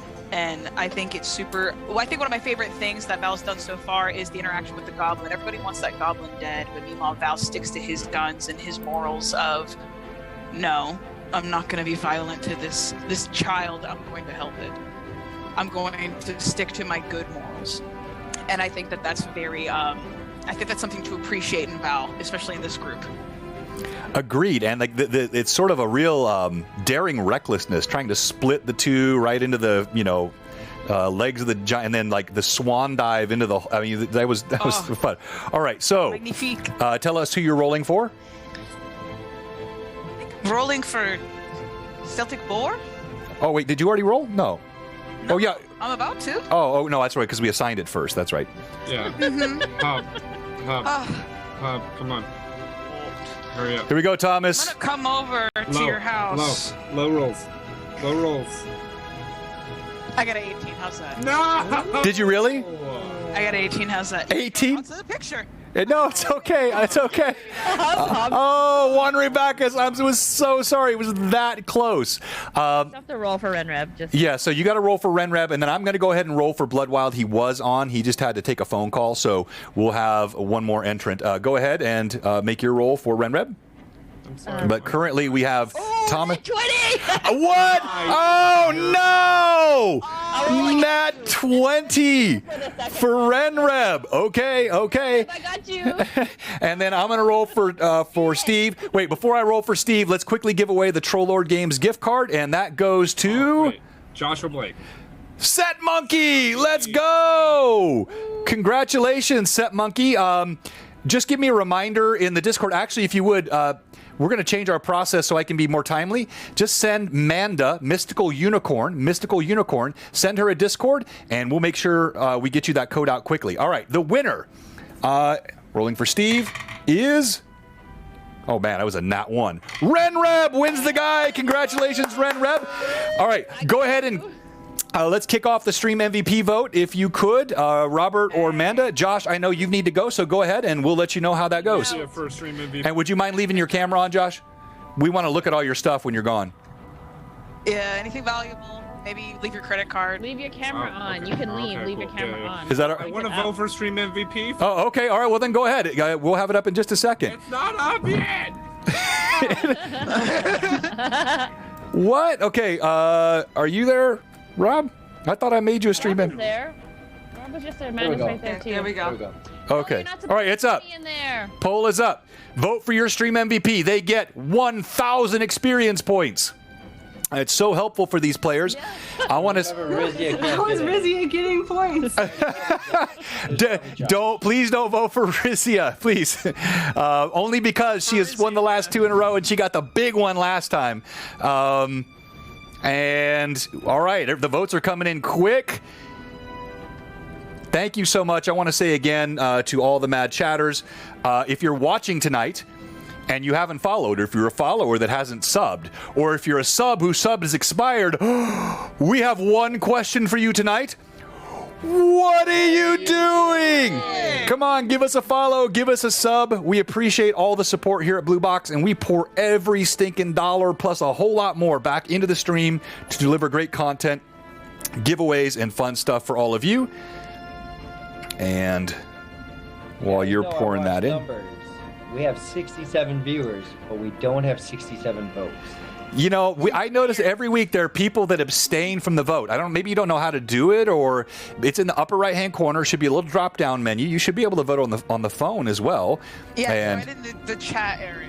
yeah, exactly. It's over on that chat side. Be MVP. And it always encourages the players. Another 15 for Naho, that'd be fine. Exactly. Neck and neck. Oh, it's neck and neck. Valfino and Rowan.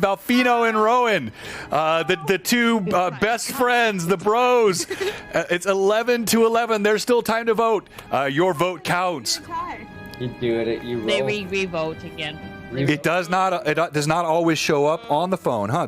I wonder. Is that by operating system? Is that true for both iOS and Android, or the swan dive? Yeah, the nut shot. It was just like there was like it was neck and neck. It was Balls all over that place. yeah. Still, it's 12-12, just a few seconds left. On the top of your chat, it should say current poll, who's stream MVP. If you click that little arrow that's pointing down, it should give you a little drop down. And then there, yeah, you should be able to have the option. Chaotic, I appreciate you, bud. So close, so close. I know. Oh my gosh. Come on, Yeah. there's so many more viewers out there. We got 69. At least on iOS, it's right there. Some of y'all are lying. Oh, it's 13-12. It's 13-12. There'll be about 15 seconds left to vote. We got, what, 25? We got about 33. Yeah, so there's so many more of you that can... Someone's gonna wait. Somebody's waiting. Come on, Andrew. Hey, Tracy, I didn't see you earlier. Sorry about... If I missed saying hi to anybody, please forgive me. Oh, now it's 14-12. Oh, now it's 14-13. One vote left, and... Valfino! Congratulations. Her second ever stream, and she wins stream MVP. Bravo. And we're going to go ahead and raid our friends over at Loot Die Repeat and kick off that raid here in 10 seconds. I want to say thank you to all of you again. Thank you to all of our Mad Chatters. You guys were awesome tonight. We'll be right back here next Tuesday night with Greyhawk Awakening. One Shot with Robert on Sunday. And tomorrow night, Anna B. Meyer in our Lore Masters Arcanum. That will start at 5:30 Central tomorrow. And we are raiding now in 3, 2, and